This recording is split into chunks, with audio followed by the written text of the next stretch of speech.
class and moves like a ghost. Mighty Mouse quick, but he's no boast. The judge stands tall with his heavy head. Dirty Stash grins, he's got a plan. King slaps and slams like a thunderclap. Who can press? Hear the table snap through the fingers. Grip so tight. Top row dreams in the heat of the fight. Through the fingers. Hold your ground. The roar of the crowd. The only sound. Oh, there we go. We're back. And we're live. Jordan, you there, buddy? Yeah, buddy. There. Oh, everything's working now. Chat's working. Zach's. Yeah. What? Okay, Zach didn't work. Yeah. It removes him every time anyway. He'll be back in a second. Okay, boys. Yeah, Michael Seabrook in the house. First guy in the chat. Hey, Michael Seabrook. Oh, yeah. He's got a match coming up at our event now. Who's he pulling? Well, give me a second.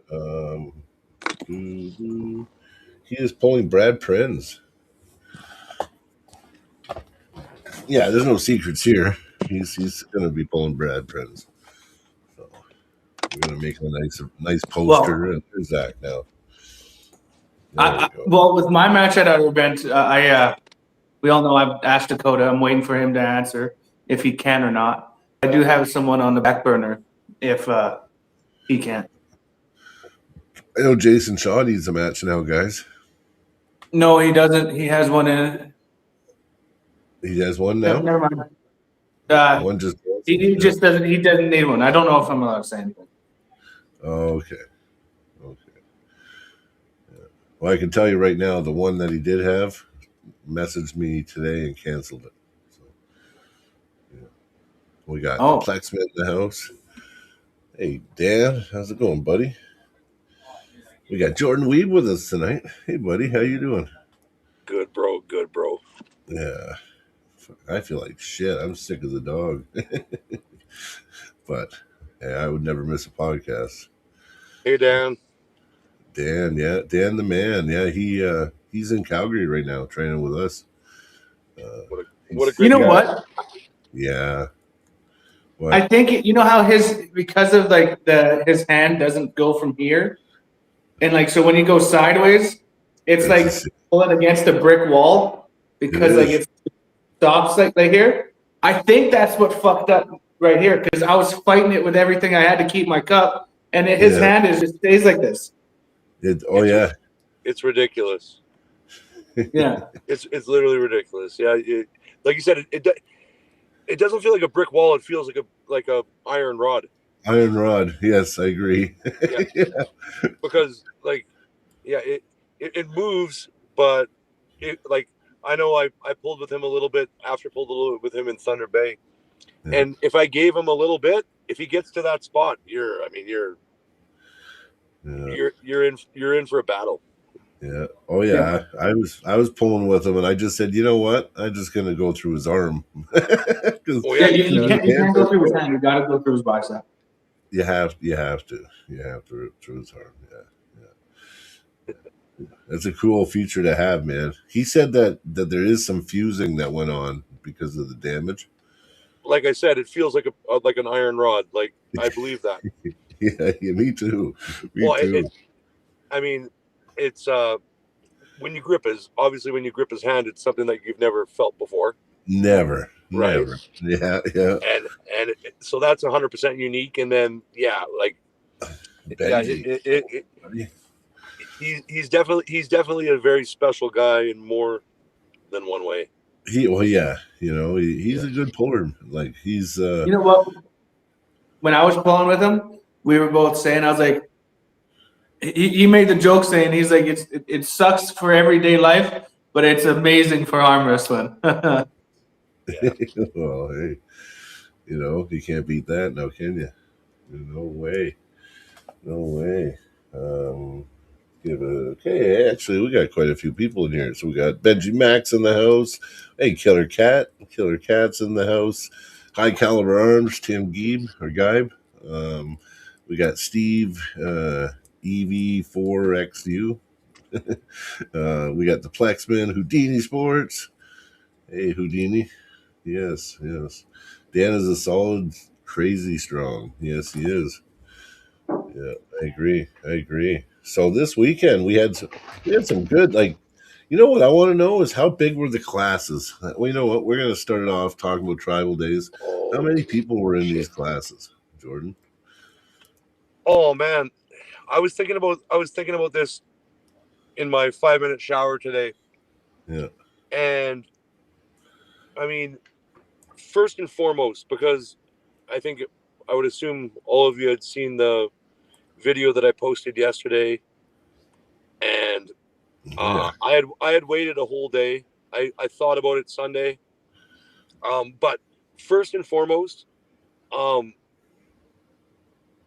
I feel so blessed and fortunate that we had a tournament of that level in our province. So Yeah.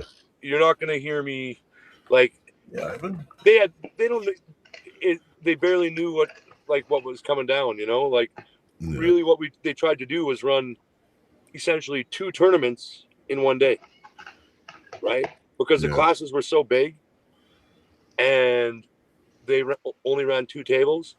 So I mean, pulling started at 1, and the super heavies they were finishing at like 9:45, Oh, I 10. hate that. I hate that. Oh, I hate So it. I mean, it Yeah. was a long day Yeah. for Yeah. everyone, for Oh, everyone. yeah. Oh, But yeah. that, like I said, I mean, they're trying to run. It's a one day event, and they're trying to uh, really run 2 tournaments because, like you said, what were the size of classes? On average, I would say on the indigenous classes, it was probably 20 to 25, and in the open classes, it was probably 20. Yeah. Okay, that's a lot though. I mean, they only ran three classes, right? That's what I'm saying, but essentially, it was really 6. Okay. So Hey, now 6 classes is a lot, yeah. right? No, Six that's six classes with 20. 20 to 25 guys, and then That's yeah. plus the indigenous women, which was 2 classes. I believe it was 180 and under and 180 and over, and then the same in the open. So that's 4 women's classes. So that's 10 classes both arms, 20 classes. Yeah. That's a lot. I wonder why they. I wonder why they only ran 2 tables though. Eh? Hey, Matt Sidor in the house. Big Yeah, buck. like I said, I'm not. I definitely don't want to pick Yeah. apart Oh their, yeah. you Well, know. that's my job. No, That's my job. exactly.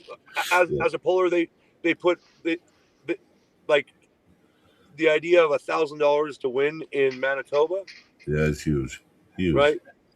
Yeah. I mean, no, I don't think none of us were complaining that it took as long as it did, other than like The supers. the average murmur, like everybody was fairly happy with the tournament itself. Yeah. Yeah. I just don't know why they Especially only everyone that fucking went home run. with good money in their pocket.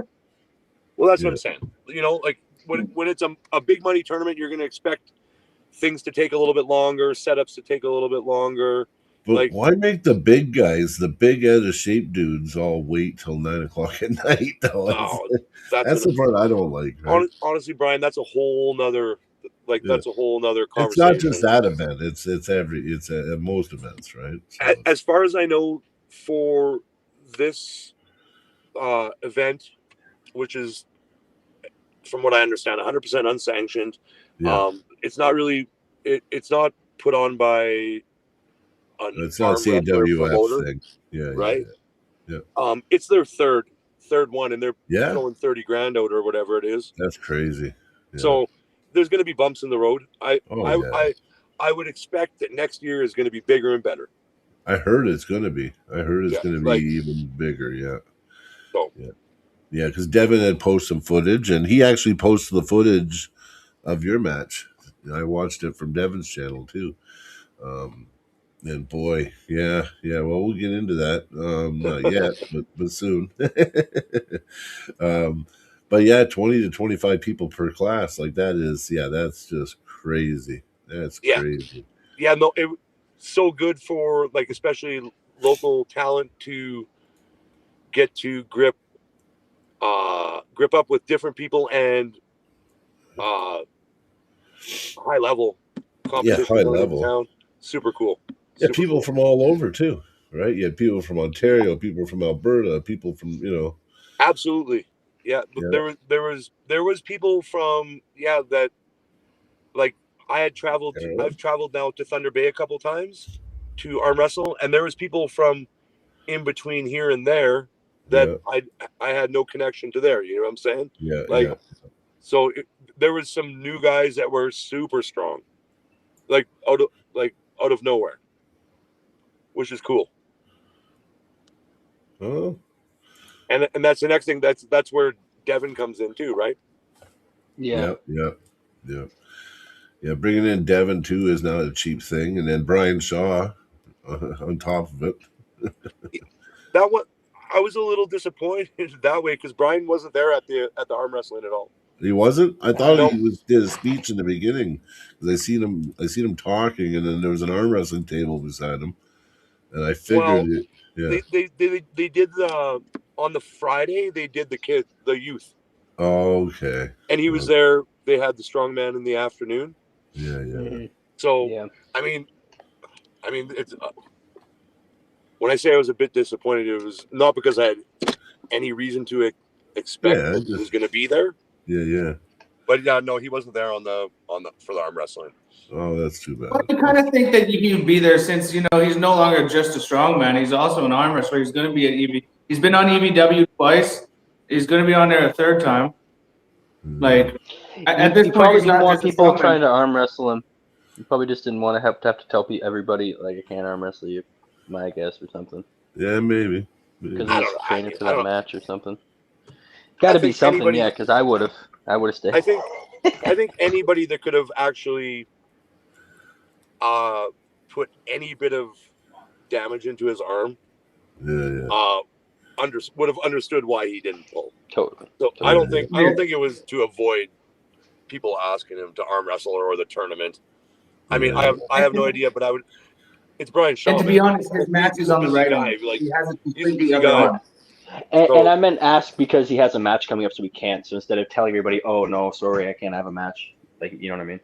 I would the thing assume is- that between being a family man and like having a wife and children and what he does for a living, that he probably had something more important Yeah, it's true. on the It's Saturday. Fair. Yeah, he's pretty booked. Like That's fair. Yeah, that makes sense. he came to Winnipeg, right? Yeah, that's crazy. So I wonder, like I said, I wonder what that cost, right? Like the money that went into this event, man. Like you got to give these guys a lot of credit. absolutely, He had to be home for Easter, is what Dan Hogue was told. That makes sense. Yeah, that makes that sense. totally It was makes Easter sense, weekend. Yeah, Yeah, totally it makes was sense. Easter it makes weekend. sense. Yeah. I kind of do wish I would have went there because like I would have loved to meet Brian even the day before. Like I'm a big fan of all these strongmen, and there's been like 2 or 3 opportunities just in Canada that I could have met them. I didn't know about it, or I wasn't able to go. Like I think it was 3 years ago. There's a gym in Red Deer here called Iron City Fitness. It's a very old school, grungy gym, and apparently, freaking Pastor Julius Bjornsson was there here in Red Deer. Like. No wimps allowed, Larry. Larry's not allowed at an arm wrestling event anymore. Yeah, he's done. Everybody be trying to get him to cuck out his woman. Poor Larry Wheels is done. Like, I've been watching all those Johnny Bravo videos. Yeah, poor guy. Yeah. But the thing is, I've also seen a few videos where the stuff that Johnny Bravo says, not about Larry, you haven't seen anything that yet, but where Johnny Bravo is full of shit. I don't know. The guy's pretty good, Hey man, everyone's full of shit sometimes. Yeah, like I mean, a lot of his stuff, man. He's got lawyers. You should see the way he gets info. I mean, he Every time makes. you guys say Johnny Bravo, I think of that animated character Johnny Bravo. You Yes, guys call him John Bravo, but Well, I'll tell you it just something gets me about every John time. Bravo. Okay, John Bravo. The reason that I believe everything, because everything he says, if it wasn't true, they could sue him for defamation. They could sue him for millions of dollars. So, like, if he doesn't have all his facts straight and he says this stuff on social media, he is done. So that's If why it's his opinion, no. If as long as he puts the well, stance that no, it's he his actually opinion. puts it down as facts, but he does it Yeah, but because he's got the facts. I And don't know. and he always says, "If I'm wrong, sue me." That's what he Yeah, but that always doesn't says. mean that wouldn't stand in court or anything. He's not breaking any laws by stating his opinion or like saying words. I don't think he can take it to The Well, only court. thing you well, could sue him Hey for is man, defamation. yes. But So even then, it would have to you'd have to have a proven effect that he caused. You know what I mean? You'd have to have a bunch of did you watch just those him videos saying it would that be. I posted? Did you watch those videos? I watched one of them, yeah, but the one you sent me, like, it didn't even get into the Larry Wheel stuff for like 10 minutes. That was the last one. That was yeah, but the first two videos were like, Oh, oh okay, my yeah. god, I watched that one. I was like, when's it getting to the Larry Wheels thing? But oh either no. way, I always think it's funny when Yeah, you we'll say get Johnny off that. Bravo. Whoa, what's Carolyn? You gave us a paragraph here. Brian will stay for a long time. I believe he has his production never ending. No, it's true. You know what? Brian Shaw. I mean, he's got what has he got? Like 2 million friggin' subs on YouTube. He friggin' posts a Something. video. He gets millions of It's a views good on amount. everything he posts. That'd be amazing, eh, guys? Wouldn't it? Yeah. For getting So 2 million views. Need to be so in let's 8K. get into the classes this weekend. So it started light to heavy, but really there's only 3 classes. So you were the middle class, Jordan? know the light class. You were on the lightest class. Yeah, that's what I Yeah, mean. Imagine I would have had to pull Jordan. It's it was ridiculous. Yeah. it was absolutely wild, bro. Like I mean, Yeah. 190. Did was there any small guys or? It was one. Well, it was a little like you have to understand. This was like even with how things like on the Friday or on the Thursday, it was announced that we could do a weigh-in on the Friday, Yeah. and that there was a 5 pound clothing allowance. Oh. So, As well. well, I'm working out of town, right? So Yeah. I went and weighed in on the Friday morning, with no 204. cut, but knowing that I could just Yeah, stuff wouldn't my matter. face, right, Yeah. and be my most liquefied Heaviest. the next morning. And I was actually like quite horrified. I got there the next like 50 minutes left in registration, and they're like, I'm sorry, yeah, no, you have to weigh in again. Wait, what? Yeah. Yeah, exactly. Like I What do you mean? I weighed in. never heard of that before. I know. It makes the first weigh-in completely Why pointless. do the first weigh in at all? I don't know, but Yeah. I was You're just lucky telling that I me more could load up nightmares. enough that I was still under 195 clothed, right? Because it was a clothing allowance. Yeah. Okay, But well, geez. but it like I said, it started a little scary right off the hop because I went into registration and I had weighed in the day before and they'd sent us home with our registration papers. Yeah. So yeah, going in the next day and going into pay, and they're like, no, you actually got to weigh in again. And I mean, I knew who was there, right? Yeah. So Yes. like, I wanted to come in my absolute biggest. So I was eating all morning, and yeah, no, so whatever. But yeah, no, that 190 was 0 to 190, 190 to 230, and then 230 plus. Yeah. Wow. Who won this? Such weird classes. Do you imagine weighing in? Imagine weighing in. You cut weight. Like imagine it was nationals, Jordan. Remember what you look like when you cut at nationals, and then the next morning they go, "No, you got to weigh in again now." He would have been like, No, You know, you wouldn't have made it. Yeah. and I mean that's where, as it's all kind of, the last day and a half have made me think about a lot of things. Put it that way, Yeah. because you, me and Mason on a table are, I mean, I I know I do consider him an elite puller, Oh, he is. Yeah. and I I would consider that now an elite match, or an elite. Uh, people want, people want to see.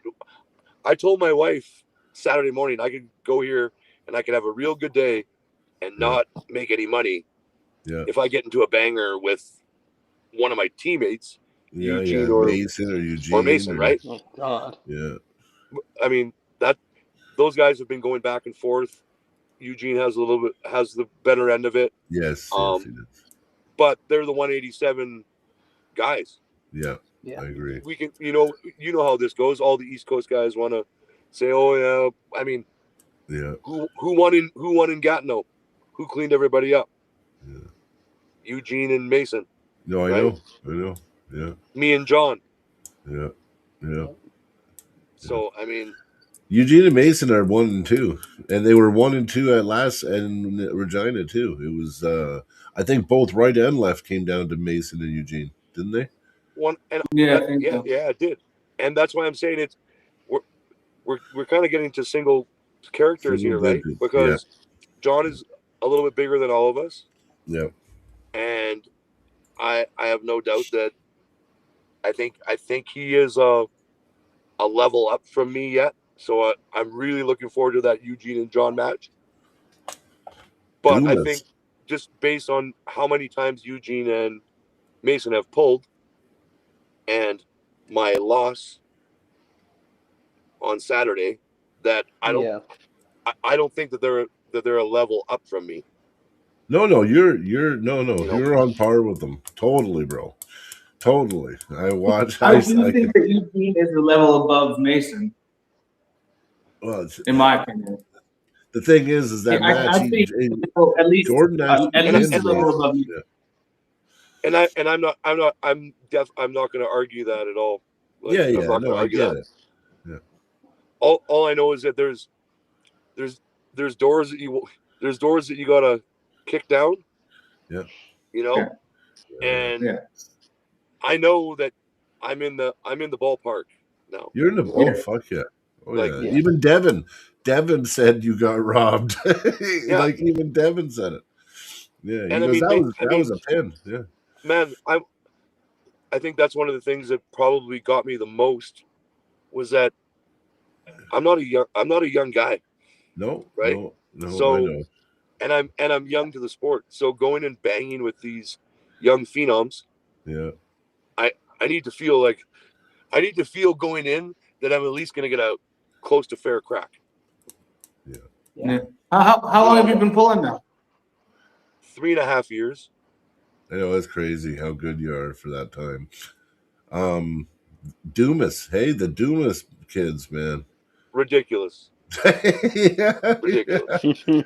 Yeah. But have you been given a nickname yet? Here. I think they were arm wrestling before they put down the bottle. Yeah.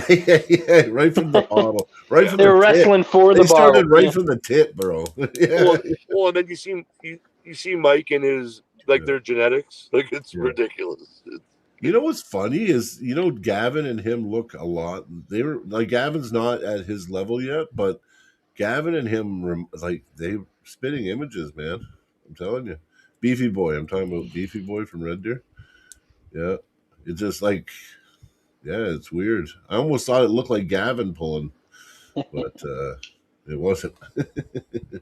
But yeah, I'm so impressed. I'm so impressed with the. I mean, 15 years old. I mean, I didn't think he'd be going against Eugene at the end. No.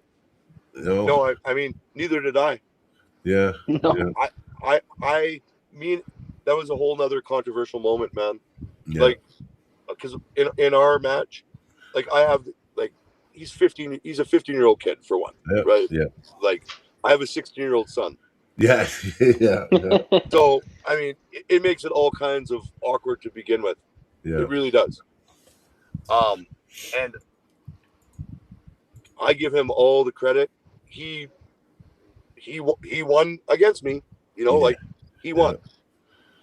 But yeah, I definitely did take him for granted, and it was a parallel pin, me coming back, and yeah, it was one of, I don't want to name, I don't want to do any, yeah, after the yeah. last day and a half. I definitely don't want to call out refs names or name No, but I get refs why or you're do any of upset. that shit, man. I get you It's not got worth it fucked for on me. both sides of the fence. You got But fucked. when you Yeah. have refs throwing their hands in the air because they don't really know Well, then that's yeah. That what to yeah, decide, and and then they decide on their own, yeah, yeah, yeah. Actually, Yeah. like like they so. should have said, "Does anybody?" You know what I would have done, honestly. So, like, I watched it, and I watched the way Ward was friggin' flailing. I would have said, "Listen, for one, he could have talked to Dave Hicks a little more, right? Or he could have even said, like, Devin and them were right there taping it. You know what? If he really didn't know, he could have said, "Listen, you guys did you get footage of that? Can I see it quickly?" Oh yeah, You know? see, I was talking about me and Thomas. Oh, you and Thomas. I'm thinking about you and Mason. I'm No, me sorry, and but Thomas. Like I said, it was even like I felt when I felt that you guys have seen the video. I feel like yeah, I should have been able to move on, yeah, yeah, yeah, Yeah. yeah, and like I felt I I took Mason's speed away, yeah, yeah. Oh yeah, and I knew that I could take that out of the game. yeah. Well, I You did. showed that I could take that. I didn't know going in, Well, yeah, you but I showed that eliminated I it. Yeah, could take his speed away.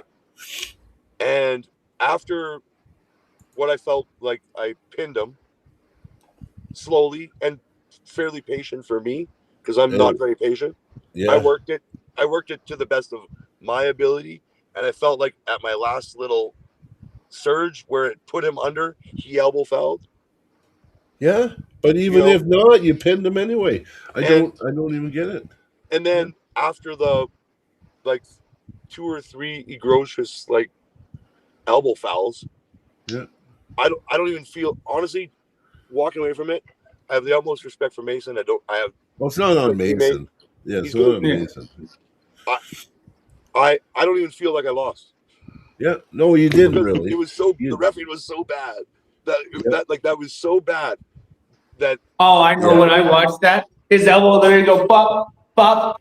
I'm like, and buddy's just staring at his hand, like just like Yeah, not tunnel vision even at looking. his hand. Yeah, a certain ref that may have been there He was not that good at provincials. I may mean have even been nationals last year either. participating. Told me if he didn't see the elbow foul, he should have heard the clunk on the table oh yeah, Mm. and then looked, and then it happened again. yeah. Yeah. You know, so I mean, Well, that ref that fucked up was also fucking up at nationals in Well, 2025. yeah, we all know. We man, know that. Yeah, if you all you have to do is like I don't want to. I'm going to swear once. yeah, I'm going Yeah. to yeah, swear once yeah, Yep. in this, and anybody that uh, doubts what I say can either ask Caden or review the footage. yeah. When with this ref at nationals, we were nowhere close to going. And Caden has a lot of experience. Caden has a great top roll. Esmond, Caden yeah. Edmonds. Yeah, Yes, exactly. yeah, We were there was not a hope that I thought that we were going to go yep, right. Like at that point, I had enough experience yep. that there was I didn't like, and the same ref all of a sudden just said no ready, just says go. Yeah, no, it's always ready to go. You And can't change the cadence. Caden's had that 1,000 times, and I didn't hold it against him. So he went and he top rolled me and rolled on my fingers, which never happens.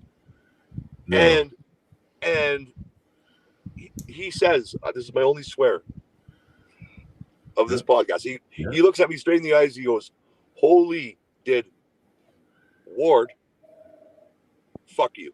yeah, yeah, yeah, Right in front of him, right at the yeah, table, yeah. and like because the story's there, the video's there, and it's how it went down. Ryan was standing right there with his board, Yeah. You know, and Yeah.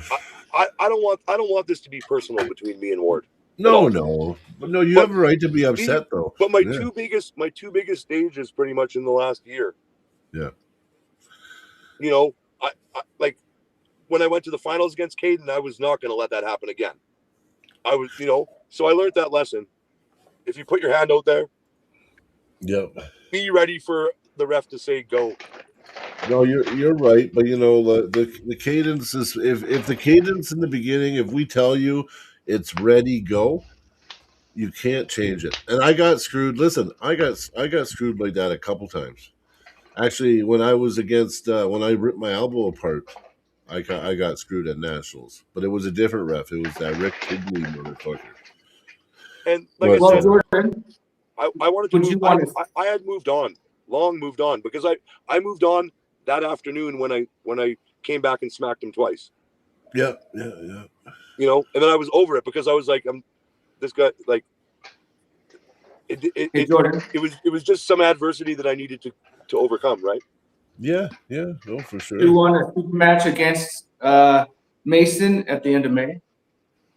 Um, No, at this point, probably not. I'm not, man. I'm not. Mason is a young phenom that's heavier than me, and he's my teammate on Yeah, Team Calgary. Team Tough. Yeah, So like, and I'm very invested into the tough league. Yeah. For me to potentially, because I know what super matches can do, and I know the endurance that Mason has. yeah, oh For yeah, me to possibly get injured 3.5 years in when I have this opportunity coming up, yeah, it yeah. sounds insane. Like, Mason, the way he pulls too.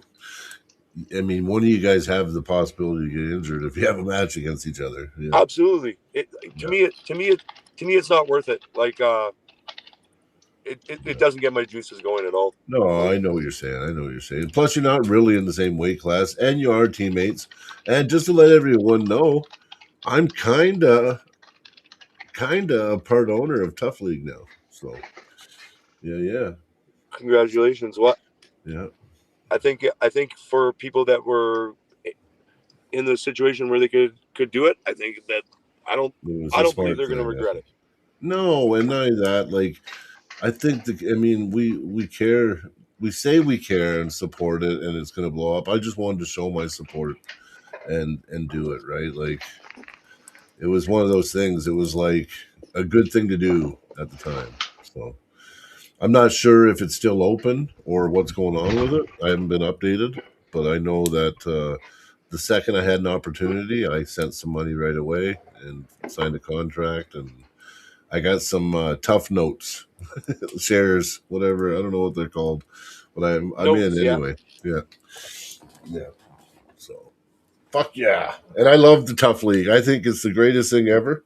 I love what Jason Constantini's. You know when someone puts his whole life into something and risks everything to make it succeed. I mean, how can you not support that, right? So I just really hope, even for his sake, that it takes off. But I mean, I think it could be one of the biggest things ever. We just got to get the event done to prove it. You know what I mean? Yeah, I think arm wrestling, man, we're a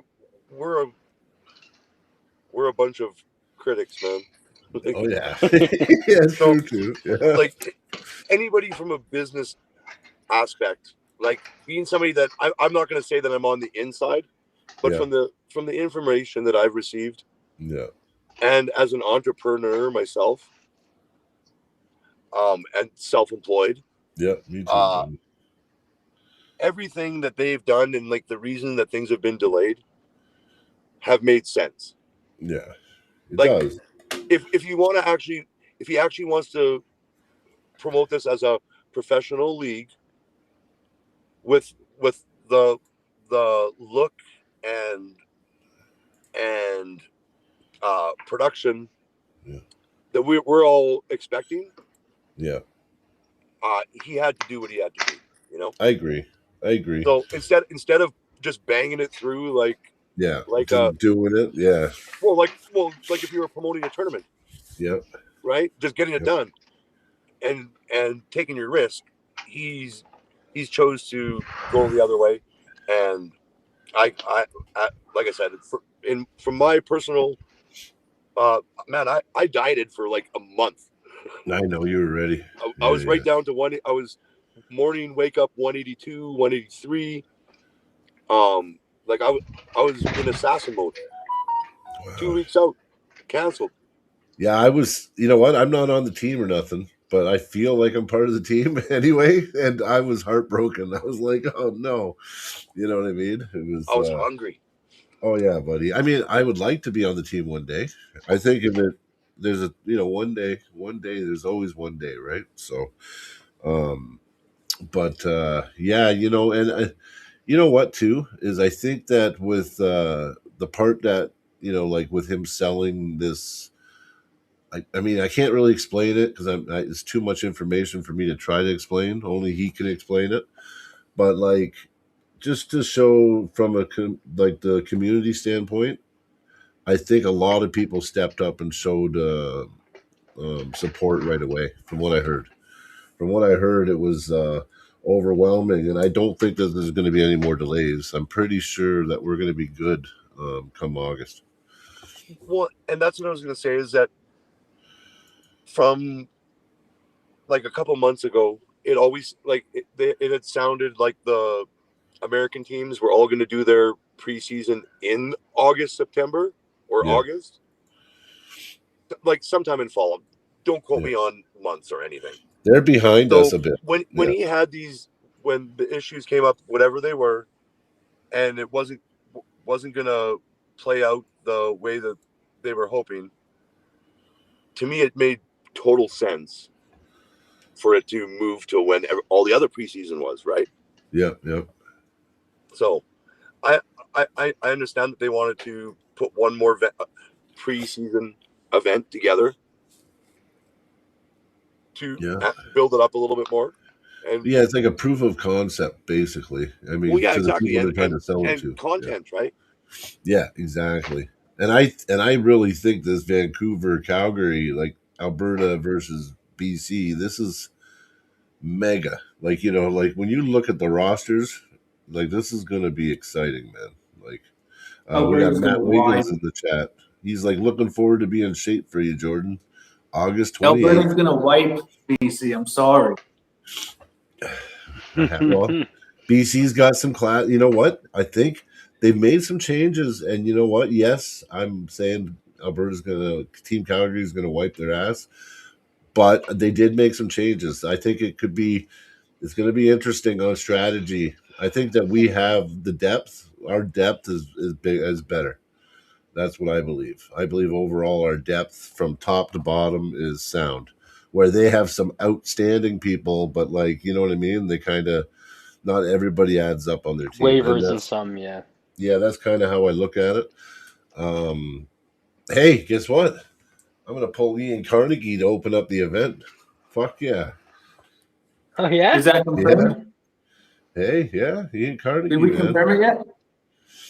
Well, I mean, that's what. Or was it just talked to on the podcast? It was on the podcast. But you know what? Listen, Ian's going. I'm not even going to talk to him about it right now. Ian's going. I haven't really, other than reaching out and letting him know, giving him my condolences. I haven't talked to him since. But no, I mean, I'm not going to let that go. He challenged me and said, "Let's do it." And then you're pulling Matt Oliver, Cody.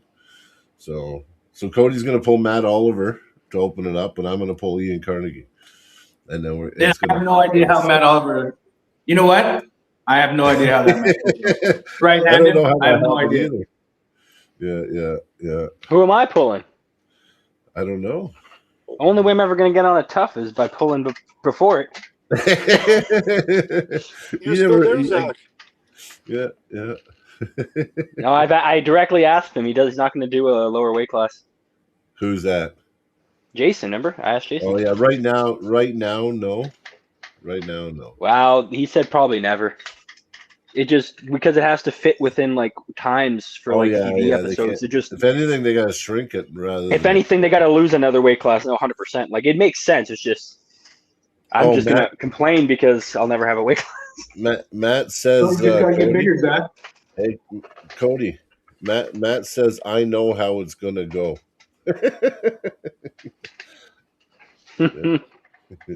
Oh Matt no, he knows more than doesn't. you. Well, maybe he does. maybe he knows you'll smoke him. Maybe he knows he'll smoke you. Maybe he We knows got a something you super don't. chat, $10. Cheers to arm wrestling. Fuck yeah! Thank you very much, Tim. Appreciate the $10, brother. High caliber arms, proud supporter of our channel. Much But he love, also buddy. challenged me on my weak arm. So Oh, I don't know. if he should have challenged, if you wanted to have bragging rights, he should have challenged my left. Well, I don't think not everybody pulls on the left arm because the left arm is like, But it's if you're, yeah. Trust me, my right arm's strong, but it's the difference of like challenging Tim Lewis to a left arm match or to a right arm match. Yeah, but that's like me saying to Ian. Well, it's like me saying to anybody, "Yeah, I'll pull you left-handed super match." Like, No. It'd be if someone challenged you to left arm because I'd you're be no like, good at left arm "You're just gonna whoop and me." Yeah, didn't want to challenge your right arm. That'd be the equivalent. but I'm not good on both arms like you, so I'm mediocre on the right. that's bullshit. Do you remember when you had the double super match? What's your ranking, Cody? On the right. Are you in the On top the right? 10? Yeah, I'm in the top 10. Well, then be quiet. You're on the Oh, top. my right's not. You're in the top 10 in Alberta. Be quiet. Okay. There's a big difference. You can't beat Matt Mask. You can't beat Matt Mask. Well, that's okay. Yeah, no one in Alberta can beat Matt Mask. That's my whole point. Put it this way: there's always someone better. Great, I don't got to try to get. Your right is good. Hey, I'm covered for the next year, guys. For the next year? Yeah. You're gonna pull what? 2 matches? 4. Oh, okay. Yeah. Len, Ian. Yep. Solomon. Armbender and Solomon. Yep, that's right. Okay. Well, no, if I get Armbender, I don't know if I get an Armbender yet. I'm praying for that. Yeah, I'm praying for that. And I mean, I would love an Armbender one day, but of course, fuck yeah, I'd like to see all of us go there. No, I mean, we always support the Armbender. The Armbender's pretty special, man. So it's a special. I might have to bulk up specifically for the Armbender or something. I don't know. I'll have to do something. Yeah. No one wants to see 154's pull. You know what I want to think is who. Matt Wiggins, are you strong? Matt's he's a skillful. You know what? I've seen videos on him now, and he's a decent puller, man. He's pretty good. He looks pretty technical. I don't know, like if he's got your top. I don't think he's got your top end strengths, bro. Like I got you over Matt. So no offense. I'll be ready, buddy. Yeah, no offense, Matt. But yeah, we'll see. I could be wrong, right? You never know until you pull, right? Matt Oliver with a super chat, $6.99. Put this towards a gym membership for Cody's right arm. Well, Mr. Matt Oliver, I don't need that. I got my dumbbells, handles, play system, squat rack, side pressure table, elliptical. Don't need that for arm wrestling, but I got it all too. I don't think you use that elliptical much, Cody. You don't have the physique of someone who hits the elliptical. I need to do. I need to get one of those down the road. I could see you doing it with just your arms, like letting your legs go numb and just dragging yourself with your arms. Yeah. So, what did second? I know first place got 1,000. Jordan, what did second and third get? 500 and then 250. 250. Okay. So that went back to my frustration. Yeah. Because that put me out of the money. Yeah. Right? Because it was B-side final. Yeah. And then it didn't allow me to get a second chance at Thomas. Yeah, that's right. Which like I said, all the respect to him, he's an absolute killer. Oh, like, yeah. Phenom. His hit. But I did feel like I would have done better than I did the first time around. Well, yeah, because you would have been, yeah, definitely, because you would have I was no, he was my first test of the day. yeah, and he caught you off guard. Totally, but it woke my arm up, right? Yeah. So Yeah. the money, man, $1,000 for first place, Yeah, and I never got to touch Eugene's hand, right? Yeah. But that would have been cool too, because you guys pull similar. I'm definitely over the complaining part of it all. Oh yeah, for sure. Like shit happens, but you know what I would say? We've all seen the video footage, and you know what? I know Ward is a fan of the channel, and he's always on here and stuff. Shit happens, but like we got to remember it's all about the arm wrestlers, right? And just try to hopefully Ward can learn from this and maybe react, even if because listen, I've made bad calls too. Actually, I've made calls, and when Cody pulled, and I don't know whether it was, I felt it was right. I made a call against Alex and Cody, and then I changed my decision. Right? Bad change in my opinion. Well, no, but I don't know if it was afterwards. But no, but that's fine. I mean, you know what? I got it. Listen, if you go look at that video footage, it's not the same. Like you can see where I'm right, and you can see where you might be right. But it was different. Right? I've actually watched that back a few times because I've been really in the left arm. Yeah, and I would say that I was right. Well, for one, like if you hit slow motion, I had a. Did I not have a down? But you know what though? On that side of the table and everything else, like I have a down ref too, right? So both of us, like you had two of us, right, that were watching and made the call, and you know what? It was such a. You got to admit, even if you watch it, I mean, you can see how the call could go either way from a ref standpoint. I don't have video feed playback, and if I did, it would still be fucking very, like, you know what I mean? If you had 4 people watch it, you might get two like totally different opinions. You know what I mean?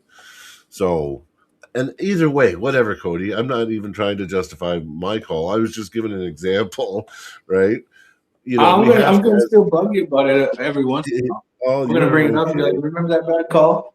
Well, all I know is that somebody said I was biased, and some guy got in the chat and said, "Oh, these refs are fucking biased." And I was like, "Cody's my teammate, man. Like, you know what I mean? Like, biased. Like, what the fuck are you guys on?"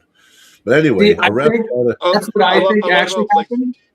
Joe Nilo here, he says refs always have the best view, especially over a camera.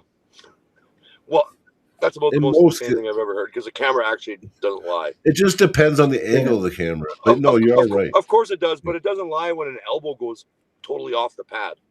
Oh yeah, no, I get it. Like, I get it. Like, yeah, no, totally. So, I agree with you. I agree. Like, yes, the ref has the best view if he's actually looking. Yeah. You know, if he's actually like another ref reached out to me and said, when I'm reffing, I'm moving in like a triangle, right? Like, I don't even do that. I try to use my peripherals and look at everything is what I try exactly. And in this video, it is very clear. Oh, very clear. Like I said, I'm over the bitching, but at the same time, I have to campaign for myself. Yes. And I know, being young in the sport, that if the tables were turned, I'm 100% confident to say that I would have got fouled out. Oh yeah, I know what you mean. 100%, man. Like, oh yeah, I know what you're saying. So it's kind of a bad feeling, because I don't feel I've done anything to make things personal. Yeah, but it feels biased in your situation now, especially when it's multiple times, right? And I mean, I really hope it's not, because personally, I even after this, I want to move on, right? Yeah, but you know, and we all know, everybody that watched the footage. What did I tell you? You sent me the footage. How long did it tell me? How long did it take me to tell you got fucked? like seconds. You know, I'm like, yeah, you got fucked. Oh man, like I said, I rested all Sunday, right? Yeah, Like, yeah. and just to like, because I made a post that got quite a bit of attraction, and Oh yeah, the video got lots of views. I do want to say that on the Sunday, because for one, arm wrestling still is a hobby for me, and I'm a husband and father. yeah, yeah, And man to man, I make plenty of my own mistakes. I sent this ref a message with the video saying my I'm not going to send you the screenshot, but my first thing, I sent the video and I said thoughts. right. And then about 10 minutes later, I said, this literally took money out of my hand and didn't give me the chance to keep fighting. Yeah, yeah, And yeah, that's all I sent. yeah, The message was opened within a couple hours and I got no response. yeah. So Monday, I was still irritated about it. And I was like, you know what? If I'm going to get no response, because like, honestly, man to man, I know that if I would have just heard, oh, it kind of looks like I screwed up, Yeah, yeah, I wouldn't. I may have posted the video, but I sure wouldn't have complained about the reffing. yeah, yeah, You know. yeah, yeah. But Yeah. when it was kind of like owned as like the performance was acceptable, that's how I No, felt without a no, it's response. not I was acceptable. like, man, I'm like, because I knew it was bullshit. Like, Well, the problem is this is why listen, a certain individual really screwed up before, and he really wanted to get his masters, and they said no. The problem is I think so. Listen, Butcher. So you know Patrick Butcher or Patrick Allen Butcher. He wants to. What they want to do, from what I got from him, is they want to have a review board that doesn't just review refs that are trying to get higher certification. They want every ref accountable, where there'll be videos brought forth. Like if you wanted to dispute your video, listen, you're not going to get an overruling or nothing like that, but they'll take the video footage of what happened to you, and they will actually review it with the ref as a panel at the end of the year. They want to start doing that. They want to start keeping because the problem is that a lot of refs, even the guys that are just level 3, some guys don't care about master. Level 3 is good enough to ref any event in Canada, right? So what they need to do though is they need to still be accountable. So they're going to do this board where at the end of the year they might say, hey, Ward, okay, this event, you know, this is the video we're covering. You know what I mean? You know, what's going on here? What, you know what I mean? Like, how did this happen? You know what I mean? And I almost think that you have to maintain your certification. I don't think that once you get certified, you're just fucking free to do whatever you want now. Like you got permission to be the anything I want to do as a ref, fucking shit. I think that you got to be accountable still, and I think there has to be like, you know what, to you have to live up to your certification year in year out. So every year, you know what, if you got 4 or 5 videos that come in and all the board of refs all agree that there were horrendous calls and that you were way out of line, you can actually be decertified and removed, like moved down a rank as punishment. Yeah. Like, it's just fair. I think well, it's a fair I, system. I can say like with although I'm not super long in the sport, I've arm wrestled Oh yeah, a lot, and I've traveled, and I've, you know, like I've done multiple U.S. trips, at least 4 of them. When as an arm wrestler, we put our arm on the table, we accept responsibility. We anybody that I respect isn't going to make excuses like, "Oh, I yeah, wasn't feeling great" or whatever. You put your elbow on the table, right? that's right. Yeah. Right. When we have to put our elbows on the table, and like now making it a little bit more personal, Yeah, being a guy that's going to be 47 years old, banging with these young phenoms, like I said, yeah, um, it is no different. Me having to arm wrestle unnecessarily because the ref isn't in the game is no different than that ref letting me arm wrestle in an arm break position. I agree with you. Because 100%. I approach arm wrestling as an assassin. Yeah. And if I have to fight more than necessary, it to me that's like beyond the rules. You know what I'm saying? I know like, what you're saying. To me, it's super dangerous. It's irresponsible. Well, yeah, and we don't want you. So I don't mean to always interject. If I do that, I'm sorry. But like, you look at me. So I had a call that I was very upset about some shit that was going on when I was at Nationals. And when I went into my next match, okay, I was disputing the setup. So I was telling the ref, my hand is back. I want it straight. You know what I mean? The ref goes, well, the down ref don't think so. I'm like, I'm telling you, I can feel my hand back. He goes, you know what? Go. And then all of a sudden I'm like, what? So now I'm in a losing position. So guess what I did? Fuck you. And I ripped him up. And then I went for an anger press because I was angry and I ripped my elbow all to shit. Oh. And now I'm out with a severe injury. You know what I mean? So, and we have named this city ref quite a few times on this podcast because I don't think we care. No, it's Rick Pinkney. I don't like Rick fucking Pickney. The shittiest ref. But yeah, he was pissing us all off so bad. You know, like Joe Fox wanted to kill him that day. He actually smacked Joe Fox. What did he do? He smacked him somehow. Anyway, he was telling Joe to get his shoulder in, and he like fucking full out smacked the back of Joe Fox's shoulder to tell him to get it in. Yeah, and you could hear it. And Joe's like, don't you ever fucking touch me like that again. I'll knock you through. And then he started going, oh, you want to fight me, Joe? Oh, big tough guy. And then he was taunting them and shit. And then, then he went to go try to get Joe banned. Yeah, he tried to get, I think one thing, like, because we're all a brotherhood. We are 100%. Like refs and pullers, we're all together. We're still brothers. I know. I look at the refs; they're all pullers too. Like I definitely don't want to make this feel like that, though. You know what I'm saying? I get it. Because like in the end, we're all brothers. There's not an arm wrestling ref out there that doesn't pull, right? Like, and so I don't want it to sound like I'm shitting on referees. That's all. Like. But some of them deserve it. Yeah, and I mean, I still don't even want to be that guy, you know.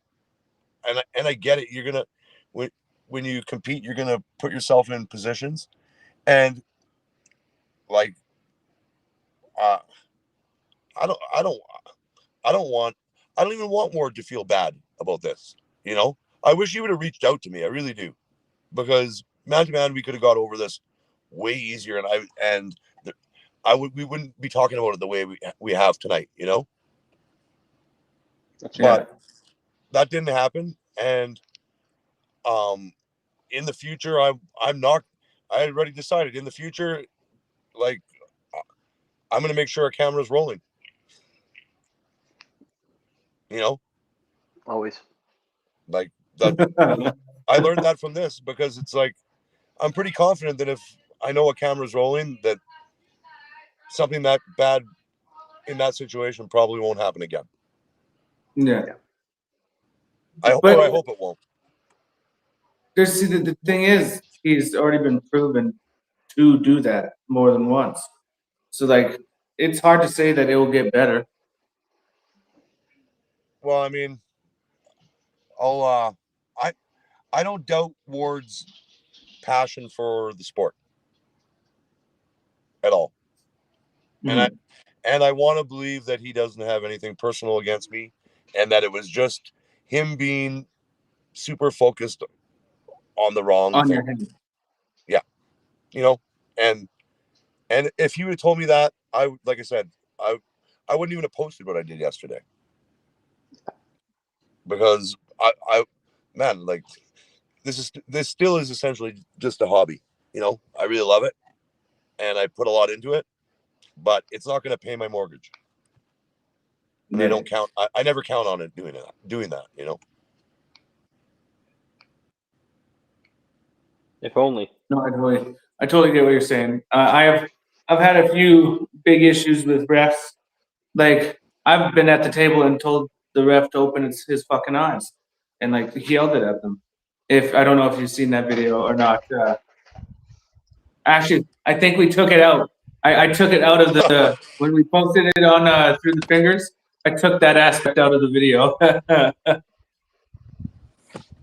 Yeah, I mean, But I was holding Tim Lewis in a pin position for like it felt like a lot longer than it is actually, to be honest. But like you feel like you're holding them there forever, and like they're not calling the pin. And finally, when they called the pin, I kind of blacked out. And the first white and black stripes I saw, I yelled at it and was like, "Open your fucking eyes!" And I was supposed to yell at the down ref, not the head ref. boom. There you go, Houdini. Look at that magic. Lightning. Oh, you finally saw you always have a little less light than Zach does, and he's just a black screen. Yeah, exactly. Well, I don't know what happened to Brian. An hour ago, so yeah, I don't know what happened. I'm staying out in Lake Country. This is my little cabin here. Okay. Oh, nice. We've been lucky enough to get to go ice fishing a couple times after work. Hey, catch anything good? Is it not melting up there yet? Yeah, the fishing's incredible here. Good. Yeah. No, but like, has it been melting, getting a lot warmer up there? No, like right where I am, I'm 4 hours from my home, and there's no snow where I live. Really, I mean, it's storming right now. We're getting a little bit of snow at home, but here it's like still like full out winter, man. There's 20 inches of snow. Oh, Jesus. Yeah, it's terrible. I can't wait for the winter to be over, man. Like, I sometimes like, at the beginning of winter, I don't mind it, but by the time winter comes to an end, I'm like, I'm ready just for it to be over. Like, winter sucks ass. Yeah, no, I hate it. I'll move away for half a year eventually. I wish. Arm wrestle somewhere else. Yeah. So what, you guys, any plans for any big events coming up? Well, we have provincials, of course, coming up here in May 9th in Lethbridge. And then after that, we have the Through the Fingers event here in Red Deer, May 29th, 30th, and 31st. And we're having Bob Brown come down for a seminar. Super cool. So, and then there's going to be an Armageddon Summer Invasion. I'm pretty sure it's August 22nd, if I'm not mistaken. I might be wrong on that, in Cranbrook, BC. Where will which I'll be Cranbrook? Pardon? You said Cranbrook? Yeah, Cranbrook. So you don't you plan on doing any traveling yourself? I'll probably be having a match in Cranbrook. I won't be going to the States or nothing, but most of my matches are going to be around Alberta. No, I'm not going to nationals this year. That one's a bit far for me with just bills and the family and stuff like that. Yeah. What about you, Zach? Unless someone's driving down there, I don't think I'm going to make it. That's a long drive. Yeah. Yes, it is. What was that, Zach? What did he say? I said, yes, it is. No, but where are you going?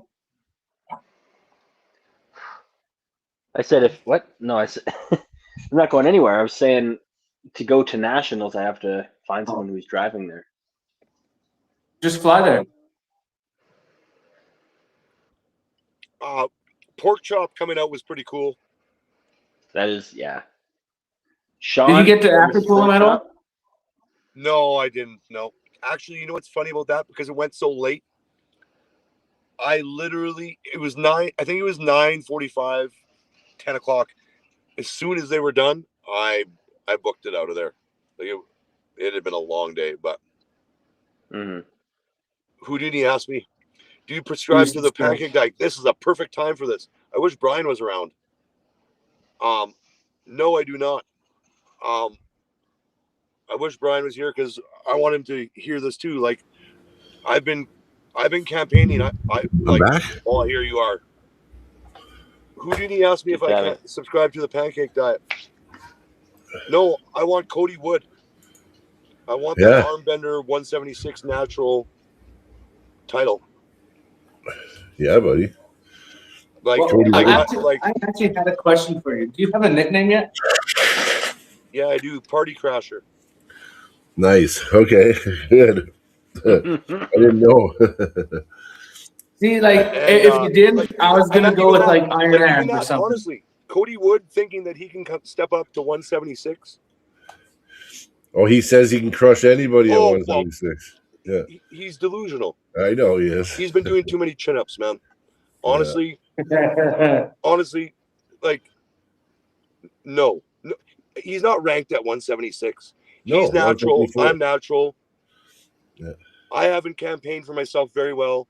Joshua, put this on. Honestly. Yes. Like, where's this lineup? Justin doesn't want to pull Cody. Are you kidding me? Cody wants Luke or Justin. And sorry, Cody, but give him the 176 Canadian national champ, 2025. Exactly, and he's batting out of bounds, man. Like, yeah, like so. No, I agree. I agree. If say Josh Wilson doesn't put it on, would you do it anywhere else? Against Cody Wood? Yeah, absolutely. Yeah. But he told me that I had to either beat so and so or I had to beat Alex, and I'm like, man, I'm Alex Koshadez or whatever. You're the Canadian national champion. I have this 154 chin-up guy trying to tell me what I have to do to get to pull him. You know? Oh fuck. Well, bro, Joshua, please line it up, man. Yeah. I'll get some sponsorship. I'll contribute. Yeah. Hey. I was just gonna say that. You know what? I'll call him out for you, and if you're willing to help make it happen. Hell yeah, I am, man. And like I said, who wants to do it tested? Me. Yeah. Where's the lineup? Let's see it. Yeah. You know, and that's man. But you think Cody's 100% natural? That actually got me revved up, right? I don't believe Cody's 100% natural. I do not. He's young enough. I guess he just had done stem cells and stuff, but I don't. I'll believe if he says he's natural. I believe he's natural. He passed a test. I don't care, man. I'm natural. I just want to be the big man in that competition. What part of you is natural, Cody? Your fingernail? Apparently, I can sign if I can prove my testosterone level, I can sign a waiver and still compete natural, even though I'm on TRT. Man, I don't even shake. Yeah. So. Yeah. Oh no, I am. I tell everybody. I don't even protein shake like that. Yeah. You guys know I'm fucking juiced up. That's how I'm so massive. Oh yeah. Juiced up on energy drinks and. I hope I'd be a good responder to it. Maybe one day. And I want to be. I also don't want to like. I'm not going to say that I've never done tests and stuff. I'm not. Yeah. Like in the past, I 100% have experimented with tests. Yeah. And I'm pretty sure all of you guys have heard from me that I'm also a recovering drug addict. And between what I saw and what was immediately evident to my wife, the trying to TRT myself, I was just too all over the place, man. Yeah.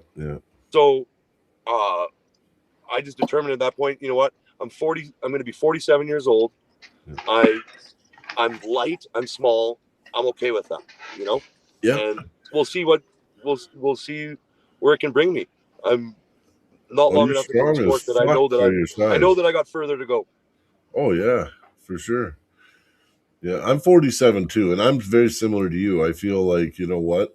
It's like now I have to make strides now. You know what I mean? Because we're not blessed to start at 30 or 25. I wish I did though. Boy, do I ever wish I could go back and I wish I would have had 10 years under my belt already. But you know what? People look at Hutchings, he's 60, man. So you know what? We got lots of time still, I think. We just have to just keep improving and not waste any of it. You know? There's Which something I to could have started embracing. sooner. There's something to embracing that your window is shorter Yeah, yeah. and It being makes you okay with want it it. more. You Yeah, know, this is life, man. yeah. How It it is. goes. Like Yeah, we don't know how big the window is. yeah, and No, everyone's different. we don't get to hindsight. Like if you want to live in hindsight and wish about this and wish about that, Yeah, it's just yeah, not how yeah. it works. No. Exactly. What Cody? This capped something 7109. What Cody are you talking about? Cody Wood Yeah, or me? Phil Yeah, Cody Cardy. Wood, the armbender, he beat Alexander Group. Alexander Groot. Yeah, Groot. No, But but they were Groot. just asking what's Cody's weight. But this is I what don't I know Oh, I get. what think Cody's. I think He he's pulled around that. how does he get to listen? I actually I'm kind of getting mad at Cody now. So how does he go from pulling Alexander Groot to saying that you have to prove yourself? Because I got you. Groot isn't even in the same fucking league as you, I is bro, my opinion. But this is one thing about this sport is that like when you're not into it a long time, I yeah, did. yeah, I went to my first nationals. I was a year and a half in, and I competed at 198 in a 25 man or whatever it was class, and John beat me twice. Right. yeah. But you're a year and Yeah. a half in. But that being said, my second nationals was last year, Yeah, and you and won. I decided that I was going to get in shape, and Yeah, I cut to 176, yeah. which I had never done before. I hadn't weighed 176 pounds since like grade 12, and I was 45 years old. I seen you do it. You look pretty But I did decrepit. it, and I still Yeah, pulled out a win. Right. yeah. Oh yeah. So I haven't pulled a lot of the 176 guys in the States. So I haven't Yeah. got they want rankings. Cody Wood's not on the fucking rankings either. No, he's not. He's not. So 154. Yeah. Joshua can let him have all the pull he wants, but reality is if he wants to bang with legitimate 176ers, he's going to get smashed. I agree. I agree. Go to 150, stay at 154. Yeah, 154, 176. Like the thing is he made a statement, something about Well, all up to 198. did you see him pull John after? I know John was ripping through him like, yeah. And then he used the weight king. It's like, well, you Well, yeah, said. exactly. And That's what I'm yeah, saying. Well, guess what? yeah, I was a pretty good 198er myself. yeah. Like, I'm not saying that I beat John. No, but he John, also said that he doesn't think that anybody even two classes above him could crack his arm. That's what he said at the armbender before the armbender. Yeah. Oh, and Caps was talking about me. I'm 211, 212 right now. Yeah. I'm 312. 2'11", 3 foot. I lost No, it. 5'7". Yeah. wow, 5'7". that's a true low blow. I was 318 the other day in the dungeon, but I've been sick for a couple days, so I think I'm about 312 right now. So That's good. Well, see, the thing is, I'm pretty sure you're about the same height as I am. Hey, Jordan, you're probably taller than me, I think, actually. yeah, he's taller by an inch Yeah, or two. I'm almost 5'11". Yeah. Yeah, Sometimes so I feel like I really need to drop 176 weight. class, 176 class for the first time in any kind of competitive sport, I actually feel kind of tall. Yeah. You know? Yeah, it makes Like- sense because most guys are 5'9" and under usually. Yeah, there's a couple like unicorns out there, Lanky ones. like- yeah. like a local guy, Nick Penner, who's a 4-time national champion. Yeah. He's like 6'2". And I mean, utmost respect for that guy. He's been around for like almost 20 years, and he's an absolute killer. 6'2", Man, 165. I wish we could just snap them. I wish I could just snap my fingers and get Cody Wood at our event to pull you, because it'd be awesome to have you have a wicked match at our event. That would be fun. Fuck yeah, fuck, that would be cool. I don't expect that. I just, I mean, Yeah. I talked to Joshua a little bit. Yeah. I know that over the last, I told him this like a month ago. I said I'm going to campaign better for myself. Yeah. I didn't know that like putting a losing matchup yesterday would get as much traction as it did. Well, I mean, people looked at it and was like, "What?" Yeah. But I mean, I was a year and a half in when I got a pin on Roman, right? Yep. Like, it's not like I haven't. I got second at the Arnold's to Bo Horner, who was won a U.S. Nationals at 187. Yeah. I did lose to Luke Pulsher. I beat Gia. I smacked Gia twice. Yeah. Who got a match against Jason, Merlot. Yeah. So I mean, I do have wins in the States against legitimate pullers. They're just not 176ers. Yeah. So Gia didn't do good against Merlot though. Merlot crushed him. Okay, I'm on a podcast. Yeah, I'm curious. Because because of how short I am very tempted to, like, I've been really racking my brain to, if I should, I might try to drop down to 198s and see how I go there. Because, give me some noodles. Yeah. There's no way that. I totally think you could do it, buddy. Like, pardon? I mean, you're very wide, but 198 should. How heavy are you? 212. I'm 215. Right? Like 212 to 215 usually. Oh, we could make you 198 in 3 days. Yeah. See, the thing is, I've tried to cut weight. Literally, there was one time I was like, I Googled everything to do for, it was 2022 Mayhem. I wanted to drop down to the net from, because back in 22, I was weighing about 195. But I did everything I possibly could to lose some weight. And I chugged water for days before, stopped 2 days before. I freaking had a heating pad on with, that silver blankets with blankets on top of that, trying to sweat it out. I even took X-Lax to try to, shit it out. Freaking, I did everything. And I lost 7 pounds. Yeah. But you started a little earlier, lose a little bit naturally. Yeah. Cutting weight isn't for everybody, man. No. It can be. I mean, there's many professional athletes that have, it's been the end of their careers not making weight. So it's not for everybody. But Cody, for you, I would encourage you to practice on your own time. Yeah. Go sweat, go drop 5 pounds, put it back on, just drink it back. Yeah, just practice. Yeah, get your body used to losing weight.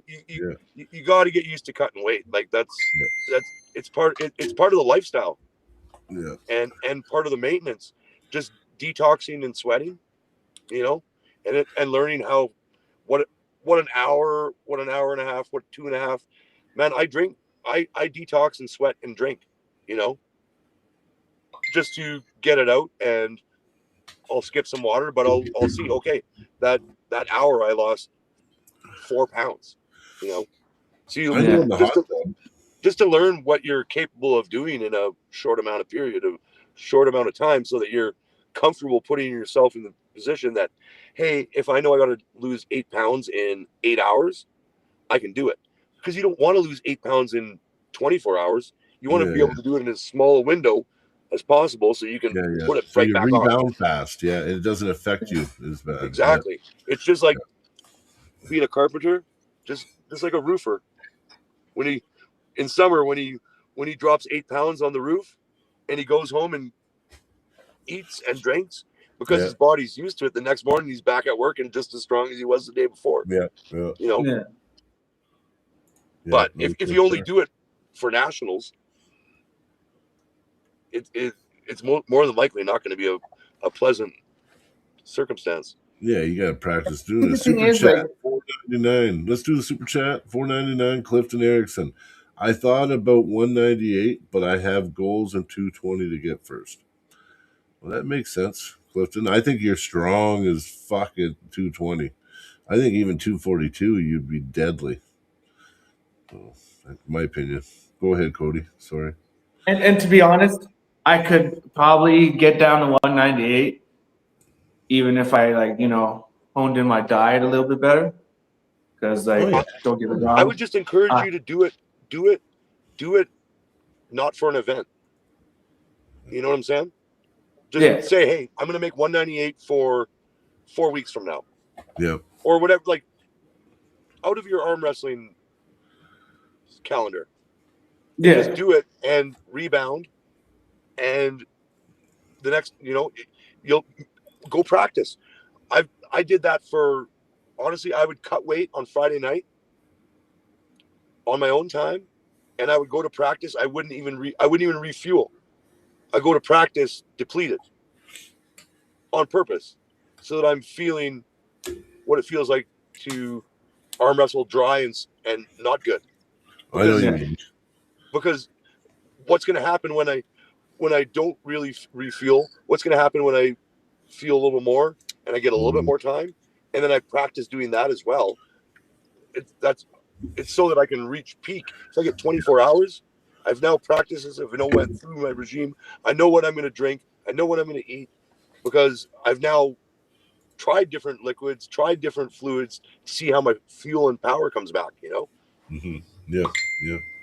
Yeah. You got to experiment. You got to get to know your body, how it works. You're right. I think that you just got Well, you got to play around. you Yeah. got to limit your excuses, Yeah. yeah. Yeah. I got tons, man. But you and know that's what what? I'm I saying. really will always be a super. So even As if I lose, with integrity comes no excuses. yeah. Yeah. Yeah. I'm not And saying, I'm not trying to hit and you hard after Jonello, you Oh, said I but it got makes tons of sense. excuses, but no, if you're trying to live with integrity, you don't want to make excuses. oh no, I literally it's all my own doing, and I probably could. I do think I'm a slow loser, not Right. just when it comes to weight. But I do feel like I can get there. It's gonna be a hard work. And even get myself so where I'm just sitting at say 205, where I can drop 7 pounds If and you be cut and, carbs, you'll lose 10 pounds 1 week. well, I also You got cut all well, carbs. Jonello kind of ratted me out, and it wasn't a full extra large pizza. It was Uh, only 5 pieces of pizza. oh, okay. Yeah, I see. Hey, After you ate a full extra large pizza. Yeah. if it's something that's not harming another person, Yeah, yeah. there's usually no harm in stepping out of your comfort zone. Yeah. You Yeah, No, know, I agree. like, you're gonna have to do it. Yeah, yeah. No, Whether for that sure. means even signing up. I was talking to a certain puller this weekend, and we were talking about different styles of pullers, on the guys that won't attend certain events because they know other people are coming. Yeah. I don't, You that's know, so stupid. I don't like that at all. It makes no sense. well, and it's perfectly fine, but Yeah. there's different types of people. People that feel like they're I look defending at it their as an rank on a daily opportunity. basis. If I get to pull somebody, like even Battle Zone, I'm like, I can finally because I always don't. I never get to pull the Houghtons, and Sean and me, we've been in many brackets and we've never pulled. So I was like, this is an opportunity to grip up with these guys that I'm going to be competing with, and I thought it was exciting, right? So I end up losing, but other than that, I got a lot of intel from it too. So next time I pull them, it's I know a lot more about what I'm getting into. So Okay, so how do we hype this through the fingers tournament thingy? how do we hype it? You know what? We got to get guys like you a match. No, I'm just kidding. You know what? We got no. What is going to Okay, so be? because I want to campaign for you, brother.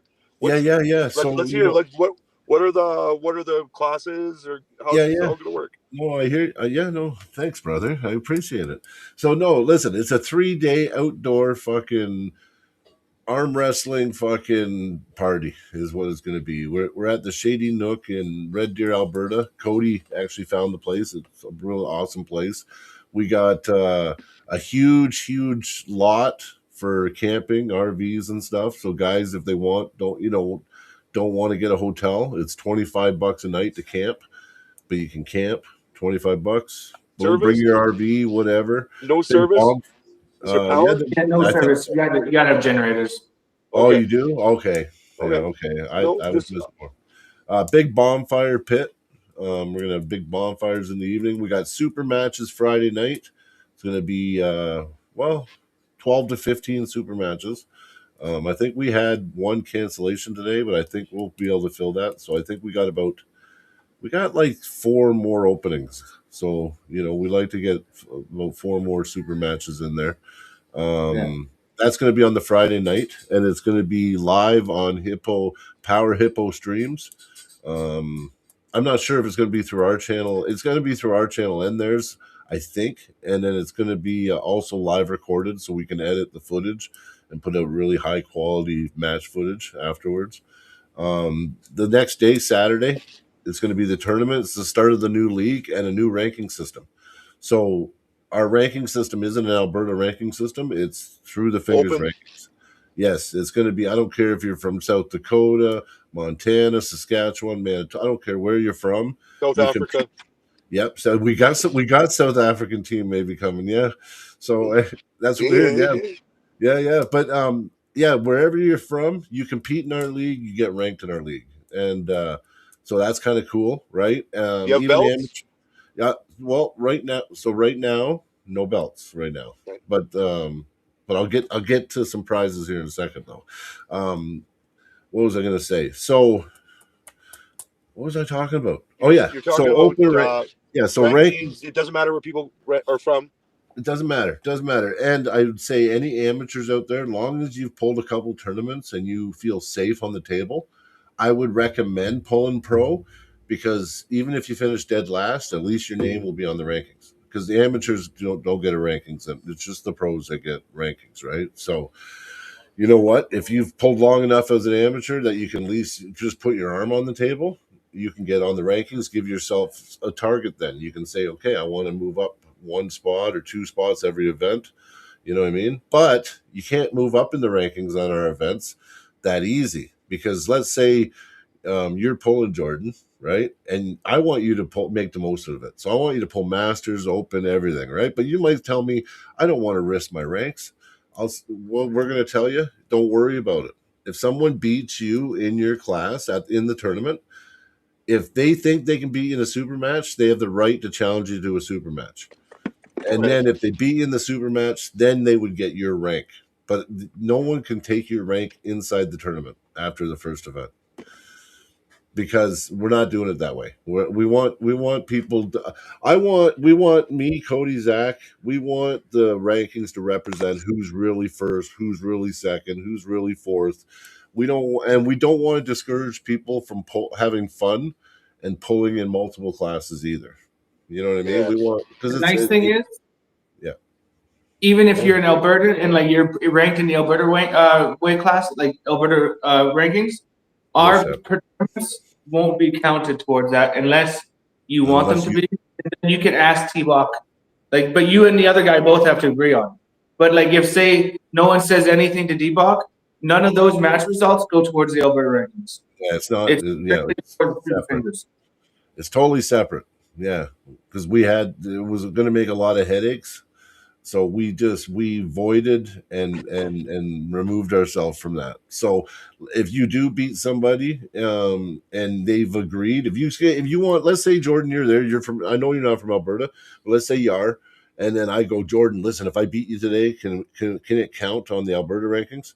And you say, you know what, if you beat me, you know what I mean, whatever. Yeah, like mini challenges. Yeah, exactly. Yeah. But other than that, we're going to have our own rankings. They're totally separate from the Alberta rankings, and they will be decided on super matches and super matches only. Now there is going to be. I'm really happy your nickname is the Judge. Yeah, I know because man, rankings and all that shit, like, good luck, buddy. Like, I know you're saying you'll have fun with that. I mean, I hope it. I hear what you're saying, but this simplifies it for me. It simplifies it, and in a way, it just makes, and then it gives us, listen to this. So it also gives us our super matches because we want to start doing, we're going to hook up with Prem Stream eventually. And we're going to do like small little tiny pay-per-views, like $2, whatever, or for two to them, two to us or something.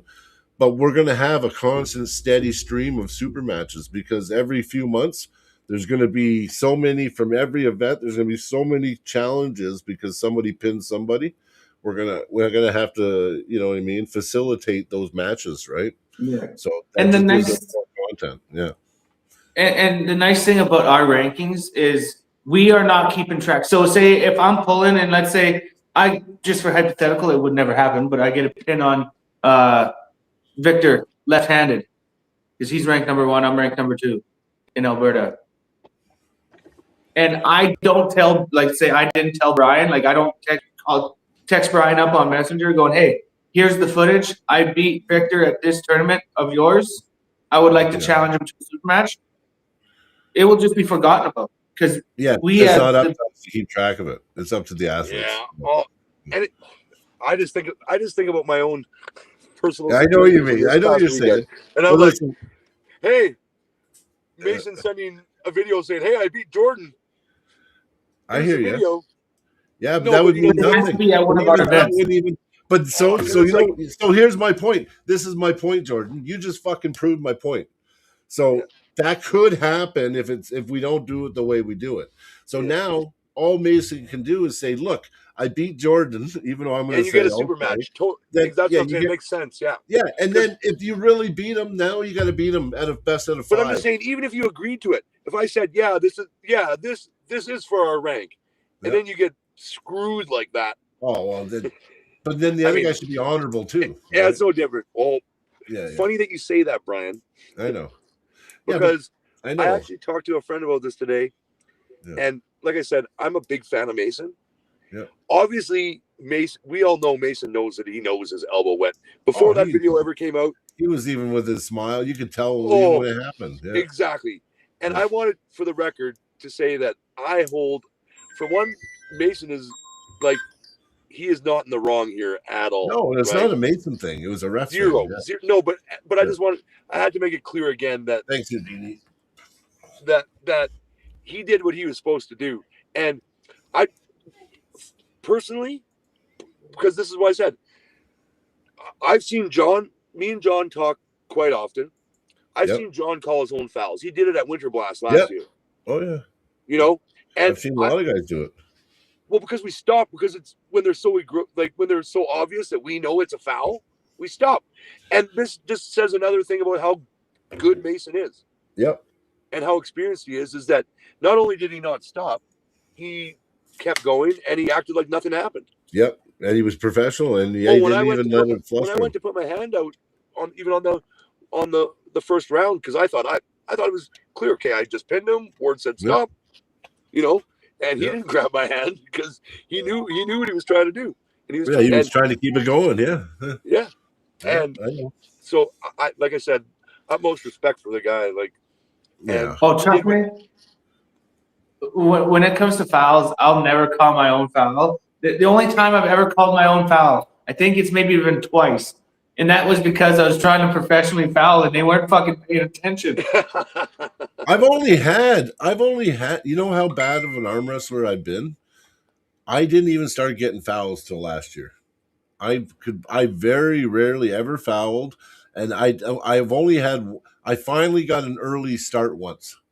So this is what I mean about, like, you know, I used to think it was always going to be fair, let's grip and rip, right? So I was never good at I was a very honest puller, so much to the point where, you know what I mean? I didn't even get fouls or nothing. So obviously I was fucking up because now that with everything I've learned, I should be using it. I should be using the false starts. I should be using all this shit as part of my game. But yeah, my first 3 years pulling, man, I think I had like 2 elbow fouls and I got an intentional slip once, which I hate that rule. Yeah. Clifton, it was already like 10 minutes ago, but he said It's pretty simple. Every match is a learning experience, win or lose. Win or lose. It's true. It's true. And 100%. you're Sometimes more when you lose. You're gonna learn a lot more out of your losses, obviously.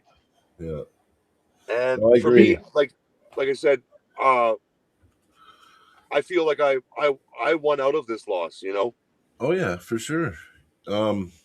Listen, okay, so I'm gonna just finish it off then on this event.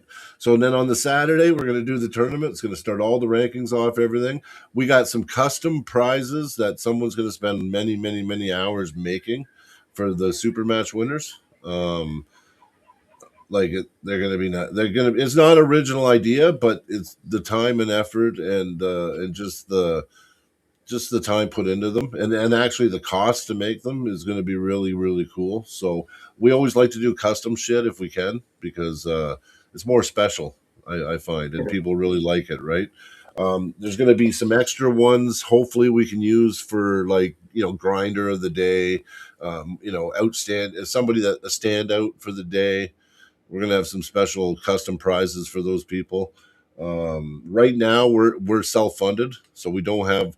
We got sponsors now, so we got some sponsors coming in, and that most of them are product sponsors. We did get Posh Panda is Jason Shaw's wife. Big shout out to her and her company. They donated to us. It was a cash donation that's going to help us out a lot. Another person is Madman Mike Schaff and his family. He had made a donation at, like, a not more of a donation, but he's helping out big time, and I appreciate that, Mike. It definitely it's much appreciated, actually. I know I've helped out Lethbridge a lot, and for him to come through and do this, it was really special. So thanks, Mike. We're actually going to probably some of the awards are going to be actually credited to you for that donation. So we have Airwave is a product sponsor. They make mouthpieces, air strips, all kinds of cool stuff for strength sports. So they donated some products for prizing. We had Arm Sport Equipment actually just hooked us up with our own promo code as a product sponsor now for the channel and for our league. Who else? You got the Troubled Monk. Is that what it was called, Cody? Yeah, Troubled Monk Red Deer Brewery. There you go. Yeah. What did they give us? They gave us something as a it's a up to 10-person voucher to go for a tour and tasting. So say if you win it, you can take your 10 or 9 buddies and you to go to the Troubled Monk and tour while tasting their liquor. I need 30 seconds. I want to hear about the Sunday. Oh yeah. Sundays too. Yeah. Yeah. So the Troubled Monk. While he's gone, I wanted to say, you know what? When it comes to arm wrestling, there's 3 rules I hate right now that I think of, and that's intentional slipping. Yeah. Shouldn't be a rule. Slipping in a losing position should not be a rule. And fouling in a losing position should not be a rule. Like, it should not be. If you foul and even if you're an inch from the pad, if you foul, that's not a pin. It's not. It should be a regrip, no matter what. Yeah. And if I slip, the whole part of arm wrestling is not just holding on. Arm wrestling is so much more than just sitting there and holding. So, like, if I slip down here, that means that you weren't able to pin me outside of the strap because I was strong enough or had the ability to slip, even though I'm in a losing position. It doesn't matter. That's why in super matches we always say all slips go to straps, right? Like, if I can go down here and I'm able to slip, even though I'm in a losing position, for you to get that win, you should be able to pin me before I slipped. Well, I agree. But this is what's going to be cool, because you know that we have to write a copy of our rules before the event. So all this stuff will be going over, and the rules they have to be written out. We have to have the rules so the pullers can actually read them and know them, right? So that will be interesting. But yeah, intentional slips, you know what? If you can slip out of my hand, you deserve the strap. And I don't like intentional slips because there's times where, good luck slipping. You know what I mean? And I've even lost because I've tried to slip and someone's clamped my thumb and I've lost trying to. At the end of the day, the strap is part of arm wrestling. This is a strategy. So if my strategy is to get to the strap to pull, it shouldn't matter if I go, yeah, you get out. You should be able to squeeze my thumb and keep me in there. I believe you. Okay, I believe that you have to take a grip. Yes, I've seen some guys totally fucking open hand shit. No, I want you to take a grip. You still got to sit there like this, and then if after that, even if I freaking after you say go, if I completely let go and go like this to slip, that's part of my strap. This is part of arm wrestling. This is arm wrestling. I'm definitely not arguing. I agree with you 100%. I think all slips go to straps. I don't like the intentional slip. It's such it gives too much power to the refs, and it can be used maliciously. And I'm not saying that any ref is like that, but the time I got called for an intentional slip, it was the most retarded fucking call I ever had in my life. So I don't like it. But getting back real quick to the event, so then we're gonna do the tournament. It's gonna be standard weight classes, 154 right up to supers. There's gonna be a 242 class, so it'll be 154, 176, 198, 220, 242, and 242 plus is 6 classes at the tournament. So amateur and pro. Amateur and no amateur has 5. There's a small difference to amateur. Okay. But yeah, but you are haven't running amateur and pro. Yes, we're gonna run the amateur. Yeah.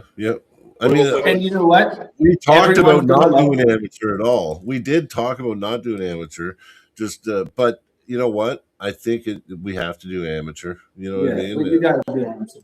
Yeah, we got to do it.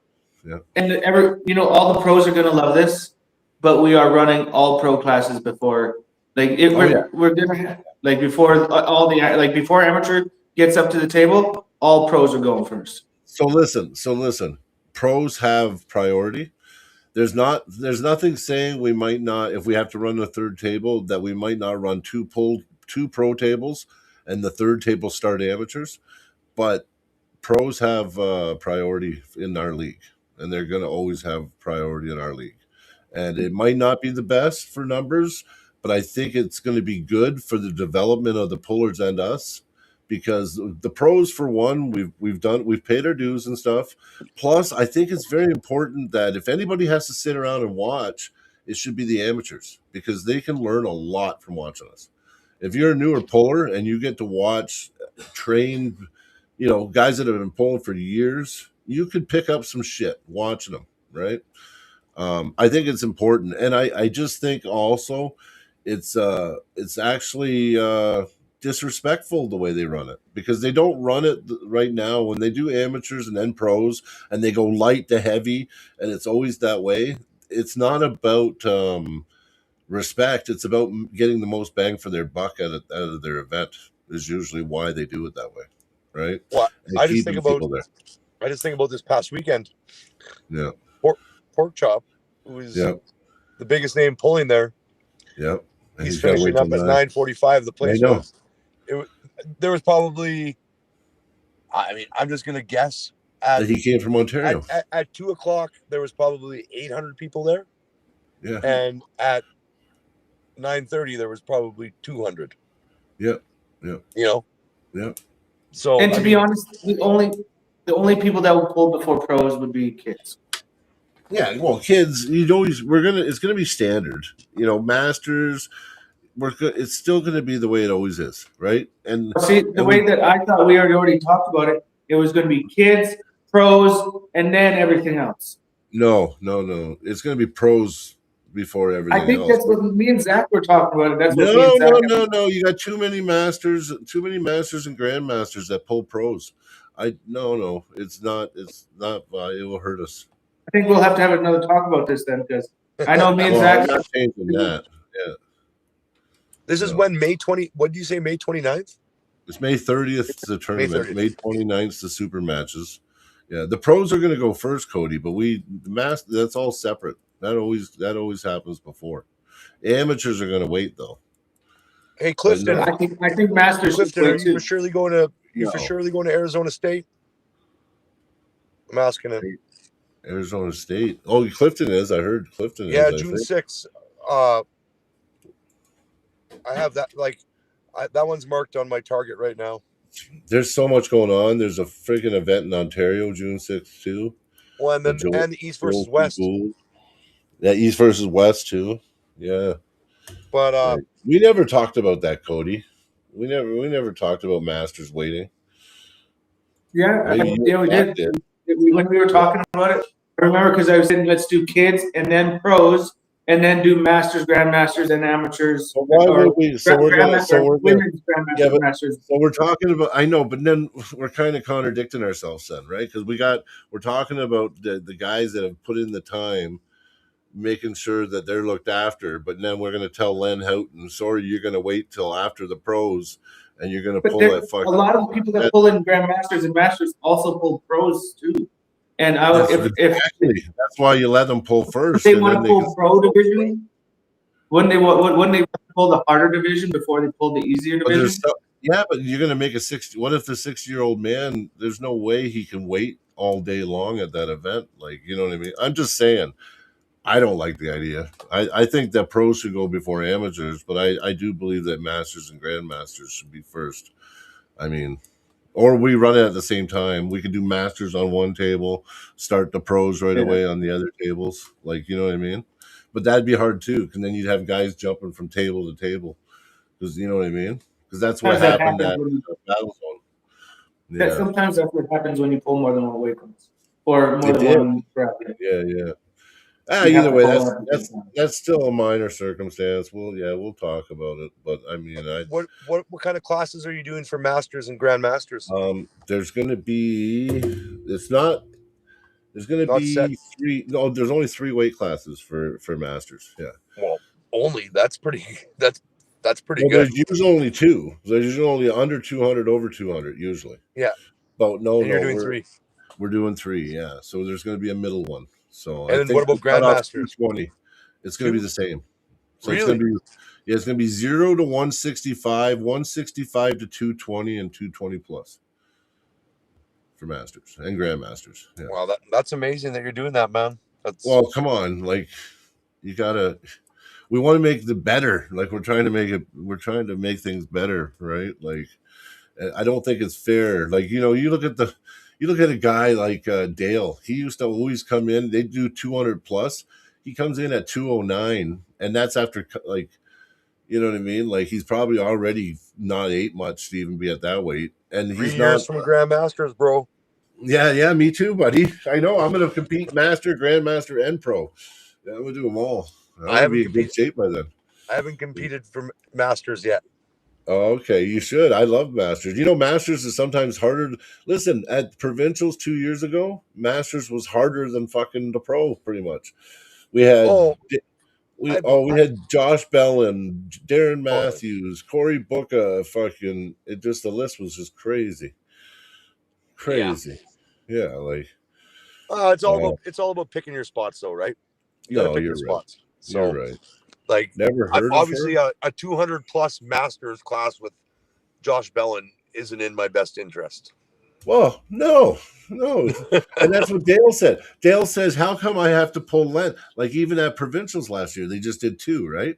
Yeah. So guess who had to pull friggin' Len Houghton? Dale. Dale had to pull Len. Len's like 300 and fucking, he was like three something. And here's Dale coming in at like a little over 200, Well, no, and back to what you're saying, like I remember in Gatineau, Yep. I mean, that nationals was ridiculous. It was right around 700 entries. Yeah. And the masters class there,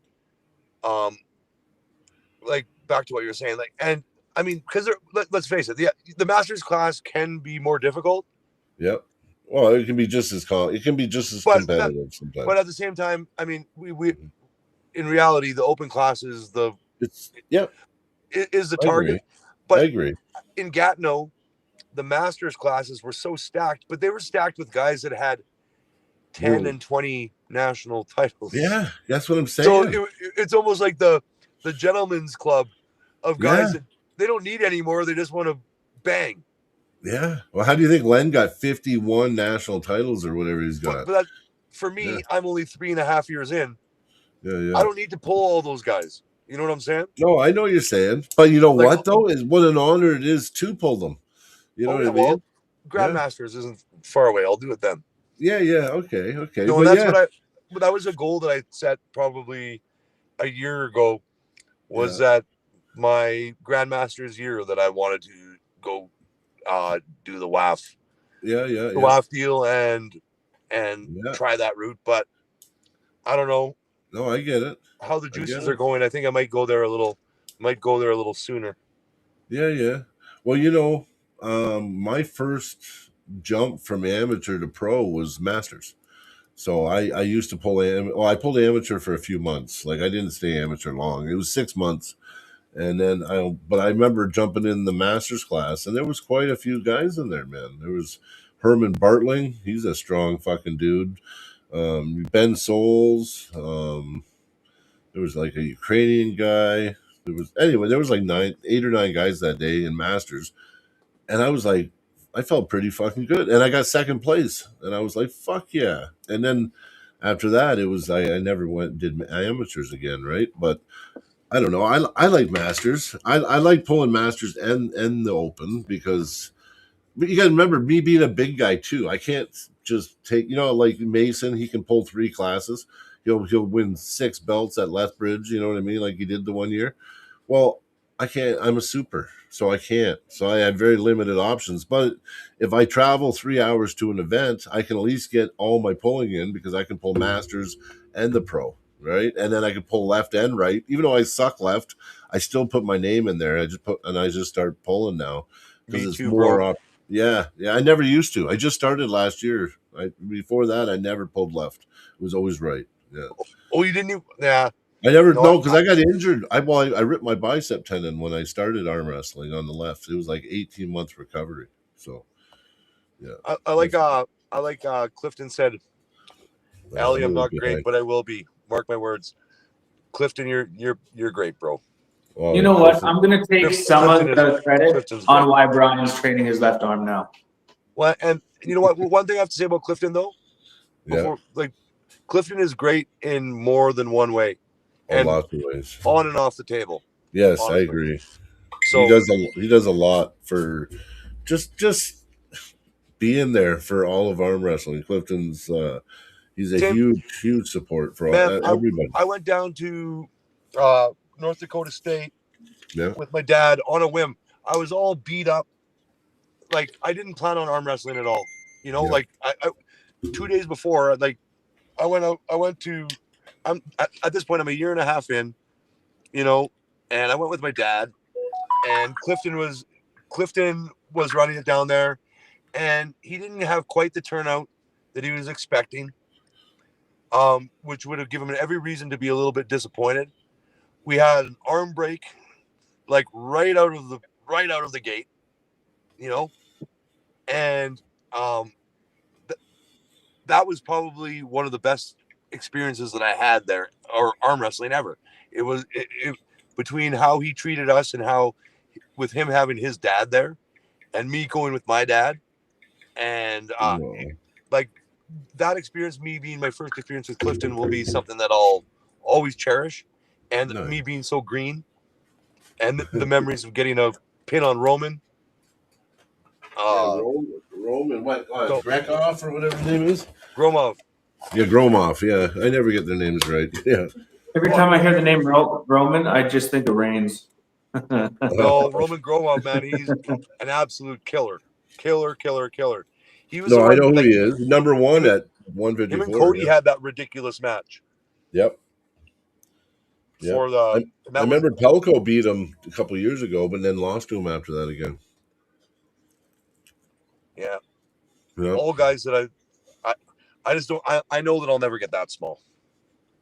No. I could see a 165, but that would be my If, limit. if I cut my legs off and I did nothing but sit down arm wrestling, I could get that small.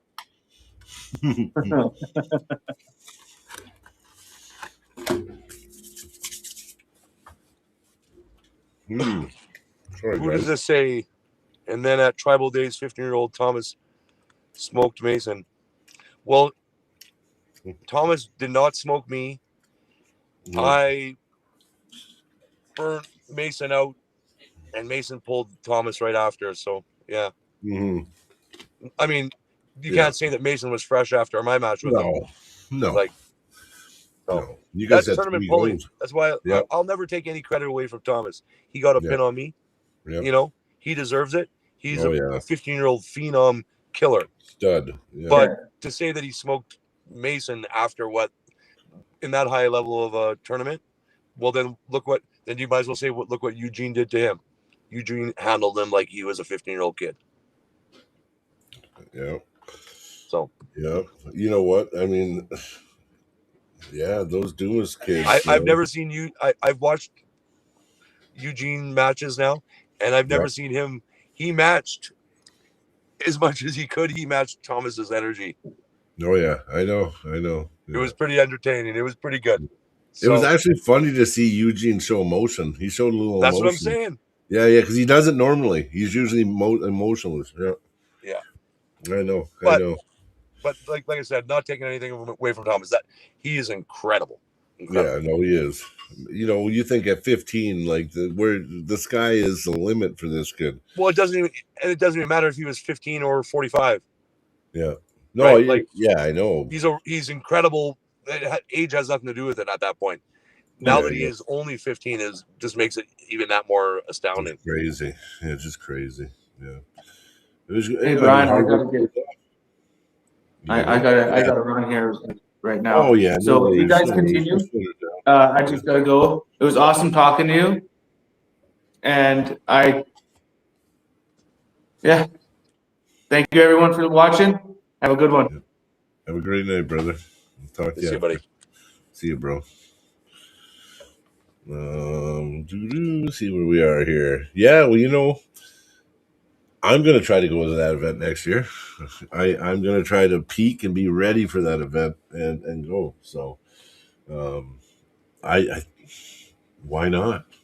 And well, it's going to get. I mean, it's going to get crazy. We're all of us, everybody that was there, I think would probably promote it more. You know. Yeah. So I definitely don't see it getting smaller. No. That being said, hopefully I think Dakota went 2 years ago. Or they would 3, plan. They would plan to maybe have double the refs and 4 tables. Yeah, because you cannot expect people to start registration at 10 o'clock. And somebody was saying because I was watching Jody's thing. Good friend of the channel, Jody Williams, awesome guy. I was watching his show yesterday morning, their Monday morning. That I'm on that sometimes, guys. So watch, because I like going on that podcast too. But anyway, they were talking and they were acting like it was a budget thing, and I'm like, how could you shelled out $30,000 in prize money, and you're going to worry about having 2 extra refs at an event? I don't think that was. I think they just misjudged it. Yeah. I'm not going to be critical about that. Like it. No, it's like it wasn't. It definitely wasn't enough. No. And I mean, I'm sure everybody running it realized that at the end. Yeah, Devin did say. I watched that video too. He said, and next year they're talking about the payouts being much higher than this year. Yeah. So I heard the same thing from one of the guys, one of the main guys running it. Face to face. He said that next year the goal was like I won't throw numbers like he did to me. Yeah. But it was substantial, just even a little bit higher. Yeah. Can you imagine? We're talking substantially. Yeah, but think about the talent. See, you know what? I was looking back. So people talk about, why can't arm wrestling be back like when John Brzezinski and Barbosa and all these guys used to travel to all these events? You know what they did? They actually took the events with the big payouts, and they would look at the year, what was scheduled, and they would plan their year to follow that money. And John worked for the airline and got cheap tickets, so he would just go any event that had a really good payout, he would go and clean up those classes, and he would pull multiple classes too. I had said this before, but it was said to me by Michael Barrett, who is a guy that I admire big time, and who's been encouraging to me. And it's very simple, but he said, especially once you get to the level that you're at and what you're achieving, you got to pick your spots and you got to Yeah. stick to it. Yep. You got to Yep. pick your spots. You got to stick to it. Because Yep. when I said like when I'm going in assassin mode, you're like, come fight, and you're like, yeah, I'm in. And it's Yeah. Yep. that's not pro. Yep. No, you're right. You know, You're right. you know, You're right. if you're gonna be a pro, you got to pick your spots Yep. properly, and you got Well, to that's what stick to your Eugene guns. does. Eugene, with Miles Hutton, he won one of those classes. He was Yeah, he there. did. Yeah, righty. Eugene told him, listen, you can't just go fucking mad and pull everything anymore. He goes, we want your whole schedule. We want your training with your pulling planned. So that way you're peaking for the day, peaking for the day, peaking for the day. Right? Absolutely. And that That's sounds very professional. very smart, and I get it. That's Yeah. why I pulled one class. Yep. Yeah. I pulled one class because I wanted to put I was close to home. The idea of money is great, but I was like, I'm just going to sign up for my class. And I know, I don't think Eugene didn't pull up. No, and he does a lot of the time. Oh, he very well could have, but he Yeah. was probably practicing. I mean, I know Sergey was there. Yeah, So I don't know if Sergey that was had anything there, to do yeah. with it, but regardless, maybe just like what How'd he said Sergey with do? Miles, you got to have a plan. And if he Yeah. has a plan, his plan was to come win his money in his class, Yeah. It's true. leave unscathed, Yeah. and he did, right? But yeah, I'm assuming he Eugene's did. very professional. Yeah. I think very highly of Eugene. I really I think that we're really blessed because Eugene moved here like 4 or 5 years ago, right? And Eugene came a little after I started arm wrestling actually. And then at first I was like, fuck, these Ukrainians are coming and it's going to be impossible, right? But then he started training the guys here and he started pulling the guys, and then I started seeing the level change around me, and like just like having killers to pull with and at our events, it makes everyone killers. Like, you know what I mean? Like, you got to feel it to achieve it. You got to feel it to know it. And I think Absolutely. that the more competition and the more good pullers that we keep getting, like even yourself, you came, and I actually never got to pull you at that day at practice. But guys were telling me that they can't believe for your size that you had like a 240, 242 strength. Like, you know what I mean? Like you're way above your weight class. Well, and So I want to be humble, and I live in self-doubt. yeah, Right.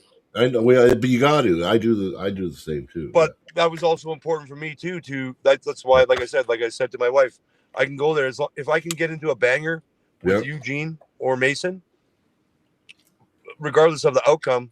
For me, being as inexperienced as I am, and they having the experience that they have, if they can't put me away easily, that's a success. Like that's a accomplishment. I'm not bigger than them. I'm not smaller than Eugene. Eugene we're probably the same size. Yeah, Eugene gives her.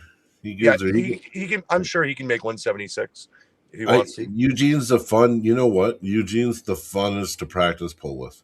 Eugene. You know what I really, and this is another thing I really respect from Eugene. When he comes to a practice or you sit into a pulling practice with him, he will actually change his level based on who he's pulling, and he will make everyone feel good in practice. Yeah, that's like, amazing. you know what I mean? Like everyone's like, "Did you see me? I was flowing with Eugene." It was like, "Yeah, man, we were like 5 minutes. And I'm like, yeah. And then I'm like, yeah, he did the same thing with me. And they're like, well, how? You just crushed me. And he's like, no way. Blah, blah. I'm like, believe me. I'm like, Eugene, he's making the most of the practice, and he's actually lowering himself to help you get better and to get something out of the experience. You know what I mean? And I think that's pretty cool. And I think I lost you, Jordan. Are you there? No. His phone probably died after us talking so long here. It's okay. But anyway, chat. Eugene, yeah, Eugene's a really good he's a good puller. I think he's a Ukrainian national champion. But I think he's getting better and better and better. And I know he's trying to do good for Worlds in 27 in Ottawa. So, Jordan Wiebe, if he doesn't come back on, it was great having him on. Jordan's a really good guy. Happy to call him a friend. He's a very respectable person. And I think Cody Wood, if you watch this, you know what? I think you might be surprised, buddy. I don't think that Jordan has to prove anything to pull you at all. Believe me. How old is Eugene? I think Eugene's in his early 40s, I believe. Yeah. Like I think I might be older than Eugene. Yeah. But I think he's in his 40s, though. I don't know exactly. I'm not 100% sure. So, oh, yeah, we lost Jordan. But, well, he's been in his car. He's been talking in his car because I know he works. He's always on the road. I think he was probably at a hotel, knowing him, because he's always sleeping wherever he's working. So he maybe either his phone died, lost signal. Oh, there he is. Ha. Oh, we got him. I was just saying, I think his phone died or something. No, overheated. Oh, it overheated? Yeah. Charged it in the truck. Mm-hmm. So I was Miles. Oh, he's 45. Thanks, Miles. Somebody in the chat asked 45? He's 45, yeah. Okay, well, that makes me feel a little better. Yep. Yeah. I knew he was in his 40s. I just didn't know exactly his age. But no, he looks good for his age. Yeah. Miles. I thought I got to get that 40. Jersey from you, Miles. I need to get that shirt from you, man. Might be pretty important. I don't know what I didn't even realize Miles was in the chat. Miles, yeah. From everybody that I talked to, I don't think I had you reffing, but everybody that I talked to said you did a great job. Oh yeah, Miles is like, you know, the first event he reffed was a fucking major promotion, fucking like high promotion event. It was his first time ever head reffing. It was it was the Bloody Valentine event we did in Helena, Montana, and Miles had Miles is doing really good. I think you know what though, honestly, a lot of pullers could be good refs too, because as long as you have an understanding of the rules and understanding what to look for. I mean, reffing is. I know a lot of refs like to make it seem like it's fucking rocket science, but it's not. It's not, man. It's not. And over the last couple of days, it's the same thing. Like we've all heard it. Reffing is so hard. No, it's harder than being a puller, and like the responsibility I think is higher because you know what, a bad call or what you can do in a match can forever change a puller's experience. But so you signed up for it. Yep. Well, I agree. But you signed up for it. Like if you don't want the lights and you don't want the cameras on, you're doing the wrong thing. Yeah. No, I agree. Especially if you want to do it with high level pullers. Yep. Like expect them to be like, bro, you cost me effing money. Well, that's just it. Well, I've seen, you know how many times I've seen, and even when I first started, though, I was always told, you know what's going to make you a good referee, Brian? I'm like, what? To admit when you're wrong? Like, you know what I mean? Like, just, you know what I mean? Like, if you like, because I've seen refs make calls and they get shown or they get told and they're just hard-headed. Like, they don't want to look stupid, like they made the bad call. So they just stick to it. Those refs are the ones that really fuck people. You know what I mean? Because listen, we're all human. We can miss things. I have missed an elbow foul before. I'm not perfect. I've made a call that I had to reverse twice or three times now. Man, but what you're saying right there is my 100% experience with this whole situation. Yeah. Because it's been it's not one time, not two times, you know. Yeah. And I've asked for plenty of forgiveness in my life. Yeah. That if somebody admits to a wrong, I'm not going to be like, well, no. Yeah, exactly. You're dead to me. Yeah. You know? Yeah. But standing on it like you're great shit. Yeah. That's yeah, I understand. Yeah. Well, you know what? The guy told me, he was the guy that told me that Stickum. I never heard of Stickum in my life. Did I talk to you at Nationals? I was all wigged out. I'm like, what's this Stickum shit? Because people were going on about using sticky shit on your hand. I'm like, that's not allowed. You can't do And that. yeah, you know what? He pulled up the rules. It's fucking allowed under Really? CAWF rules. Yeah, you're allowed to use. It's called Stickum. It's like a fucking glue shit, and you can like glue yourself to your opponent's hand so he can't slip. You're allowed to contaminate your opponent's hand. Yes, I didn't agree with it. I'm like, there's no fucking way. I was like, I argued Sign me up. I went to the CAWF rules. If you go in there, it says only I'm buying some. Chalk and Stickum. I'm buying some. Well, like, you know, when Cody was talking about the slipping shit there, yeah, I was like, man, in my last probably 400 ready goes, I think I went to the straps like 4 times. Yeah, well, that's just what I'm saying. So if I can use Stickum yet, no one's going to strap with you. Let's go. Let's do it. Well, your pulling style is hard. So your pulling style is not easy to get to the straps because the way you cut people, you just carve people in and just rip them over. Right? And I really love I don't depend on it, but my calf is a big part of my game. Yeah. You know, so like you were saying, and you're so strong. I'm the opposite. If somebody's just gonna try and run away, I want them to be like, man, you got to try and take a grip. Like, you're literally going backwards and just flailing your hand away. Yeah. That's not arm wrestling. The idea is to get my hand that way. Yeah. How are you going to get my hand away?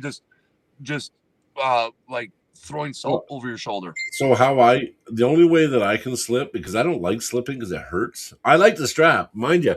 I'm a preferred strap puller. I always have been. Inside, outside, I love the strap, right?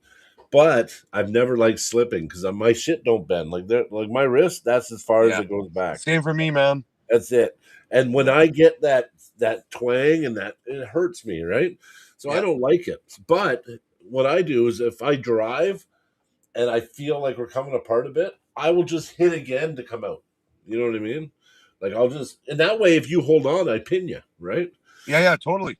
Yeah. But like this shit, like this weird shit, like that, that's kind of, you know what I mean? I get it. Do it. Well, because you see 2 guys do it all the time. Yeah. Oh yeah. But if one guy wants to have his grip and wants to try, you can. And the other guy does that. I pin people that have tried that though. I've actually clamped the thumb. Chuck Young, our second round when I pulled the destroyer, he fucking brought his fingers out and he was just on his thumb, and I clamped his thumb and bent it around, and I just fucking pinned his thumb. Yeah. Yeah, it's going to be on the far side of the pad, but their elbow's probably off the back of the pad too. Yeah, well, that's true too. Yeah. You know? No, you're right. But I mean, I don't know. I like the straps, but I also think you can say, yeah, I'm going to slip. There's some guys that are really fucking hard to slip on, man. I'm telling you. If they don't want you to slip, you're not slipping. You know, some guys. Yeah. That's a thing for me. But at the same time, I've been over the last 3-4 months, I've been training the strap a lot. Yeah. I like the strap. Because the four or so times that I have been in the strap in the last 400 ready goes, have been at the high level. Yep. Right. Yep. Yeah. Where the guy's literally willing to dislocate his thumb or break his finger to get there. Yeah. To get there. Yeah. So I know that I need to improve at it. Yeah. But that being said, with your power, the last 3-4 months when I pulled in the strap, I actually just feel better. You would. You would. Because listen, if you're that strong at a strap, once you get that's what I'm saying. It's like, this is how you top roll. Yeah, exactly. Right? Once you feel that bind on the back of the strap, and you know it's your power versus theirs. Totally. Now I don't have to hold on. No, right? You don't. You can open your hand like this and top roll. You can still carve. You can back pressure. You know what I mean? It's not even about your hand anymore at this point. If you're I've been throwing the top roll in there now, like I feel pretty confident with my press. Well, especially a cupping top roll. I could picture you doing a very good cupping. Like a lot of guys are a pronated top roll, right? Like a thumb pronation. Your top roll, boom, because your fucking fingers are so strong from what I've seen. Exactly. Yeah. It's you just just break their pronation and just take them right over, right? So yeah, no, I've been training it lots. It is a game changer because I mean, developing that style, like when you know, like because I like to hold on, or I really did like to hold. Now I'm willing to slip now. Yeah. But I'm not because I've already learned that if I know it's somebody that has a gimpy wrist or gives their wrist away, I don't bother hooking or top rolling. Yeah. I'll just do a chop press, right? Yeah. That makes and I'll sense. get it over with, get it done with, because I don't need to screw around with the dead hand wrist thing. I can't really do it anyway. Like, so when I press, a lot of times I'm going to come over like this. Like when I'm pressing, a lot of times I come over on it. I don't, this dead wrist, well, my wrist doesn't go back far either, and it hurts me. So I don't like I don't really do the dead man, or what's it? It's a flop press. Like, yeah, it's a flop, right? But yeah, when you're learning how to arm wrestle, and you're learning how to not death grip. Yeah. The idea, climbing isn't easy. No. You know, climbing is easy. Climbing is something that, like, the guy that doesn't have a great hand or wrist that start, because they realize off the hop, I got to go high, right? Yep. But when you're dominant in this, and you have it and it's locked, it doesn't matter. Yeah. So now when you just learn how to get into a strap and you try top rolling, it doesn't work. It still doesn't feel right until you start climbing. Right. Yeah. So I always tell people I've noticed the biggest mistake people make because especially if they're not used to always pulling in a strap, when they're at a strap, they're usually top rolling through their index finger, some kind of thumb pronation. They're going through the top of their hand when they're top rolling. Now, when you're in the strap, you're actually using the bottom of your hand, because what you want to do is you want to get that bind on the strap, and then you're pulling out from the bottom of your hand, because you want that bind on the back of their wrist, and that is how you're gonna crack them, right? Like and taking yes, hitting power here. That's right. Right. And if you really think about it, it's actually fucking opposite of how you would do it out of the strap. Well, right? You're automatically, if you use it properly, you're connected. Yep, that's right. You know, hence why you see how the strap doesn't lie. Well, it doesn't. It doesn't. No, because once you're connected and you use it properly, then it takes all the gimmicks out. I agree. But well, I don't know, bro. Fuck yeah. Yeah, 2.5 hours, man. Yeah, no, but it was great talking to you, though. I'm glad you hit me. I want anytime you want on, buddy. You're always welcome on this podcast. We talk anytime. Hell yeah. I'm really excited about what's coming up with Tough League. You know what? I'm gonna lay off it a bit, just so everyone's chill. We don't get our hopes up too much. But I'm pretty sure everything sounds pretty set. But we're gonna have that treat. It's gonna come, and I can't wait for it. Up until you guys haven't done provincials yet, right? When's your provincials? Whatever it is, 12 days from now. Yeah. Oh fuck! Okay, it's soon. It's sooner than ours. Whatever it is, it's April. Okay. 11, 7, 17. Are you going to Moncton this year? What? Are you going to Moncton this year? Man, I'm not this year. I have with everything going on. I just don't know. Like, I would like to commit to the Tough League in August. Yeah. I would like Joshua Wilson to give you a Cody Wood. Give me Cody Wood. Yeah, me too. I'd love to go and travel around a little bit and just support events, even if I pulled or not. Yeah. Like yours. Yep, You know that'd what be I'm saying? great. Love to I have would you like there. to. I'd like to go to Arizona. Yeah, me too. June 6th. That sounds fun to me. But it's 1 week after our event, and I'm pulling Len Houghton. So Yeah, no, exactly. No, I'm not going to and that's be. why I said if there was a way that I could come out and just hang out and kick in a little bit of help for your Oh, event, I would be totally up for it. I'm not fuck interested yeah. in pulling because I want to pull Arizona. Oh, yeah, yeah. And it's the following weekend. Yeah, It's the yeah, following week. yeah, yeah. I want Cody Wood. I want Anybody yeah, fucking. I want all the 176ers. Like, let's do it. But Yeah, I'm ready. I know I got to work my way up, and I know that there's a level that I'm not at yet, which is like somebody that I've talked to that the same reason that I said Cody Wood don't want that smoke. Like Justin Bishop is that's the Yeah, the guy. pinnacle. That is the pinnacle right That there. is the guy in North I America agree. right now. Yeah, And I wouldn't talk shit to him.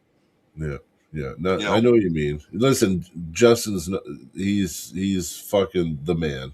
I he's agree. the man. He's the real deal. He's the And same man. Luke. Yeah. Luke is a killer. Luke's Absolute a crazy killer, killer. but I think you haven't you pull him again now. I think, yeah, I don't know. Yeah. Yeah, I think you beat him. And you pulled him a year and a half in or two. You Oh didn't no, pull him that recently. was Pulcher. I'm saying Kint. Luke Kint. Oh, Luke Kent. Well, see, Yeah. Luke Kent hardly pulls. So I good luck know. with trying to I know pull he him. does, but he's a killer.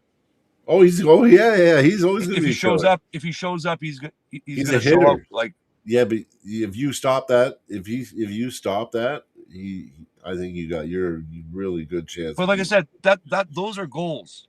Yeah, yeah. Cody Wood is A that stepping needs to stone. happen.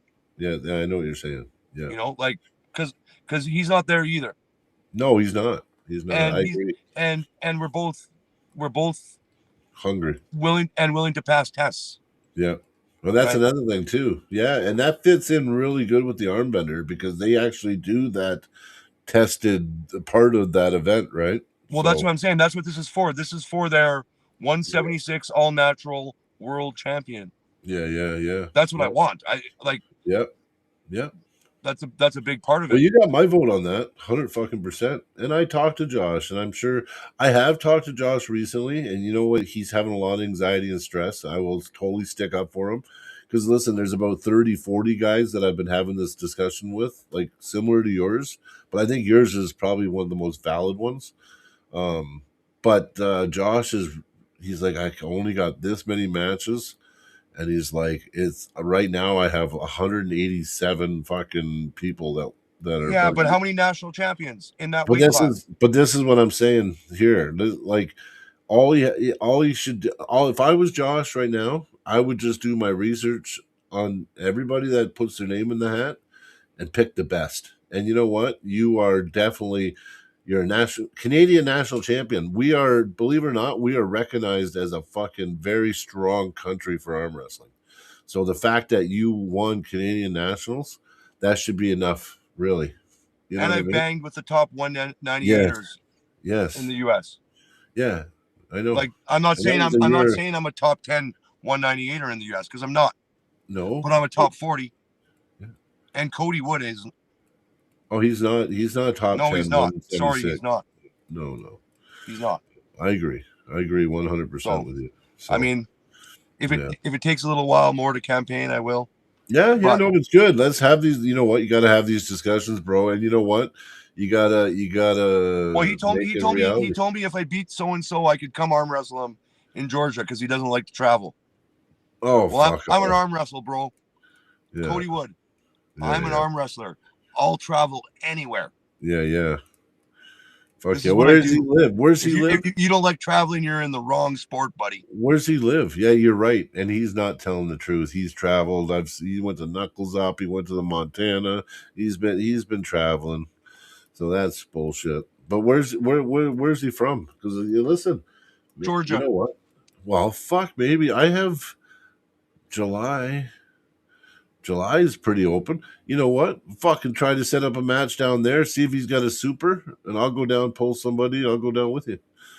Well, Fuck he it. said I have to beat somebody else first. Oh fuck. Bring them. Fucking pull them and then pull him That's out. what I'm saying, Joshua. Let's go. Line this up. Yeah, I'll get a sponsor. I'll get a sponsor. Josh, you got We Josh. we can make this a big match. Josh, if you're watching, this is a fucking huge match, brother. And Jordan, I will 1,000% vouch for him. He will come ready, and I don't think Cody can handle the smoke. So, yeah. John, I won't throw names. A couple. Josh, ask your guys. Yeah. Ask your top guys who they think will win that match. Yeah. Ask them. They know me. You haven't seen me pull, but your refs, your guys that are your top guys right now, some of them that are in this chat, just ask them what they think. I know what I fucking think. So, yeah. Well, listen, Brian, I'm going to let you go. I never even ate before. Buddy. Oh, yeah. You best do that. Much love, brother. Thanks for coming you too, on. buddy. Appreciate you. It was a blast. Boom. Yes. Thanks, chat. You all have a great night. And check out Jordan Wiebe, man. Watch this guy. Yeah, he's going to be turning some heads coming up. So thanks, brother. Okay, you have a great one, bro. Thanks.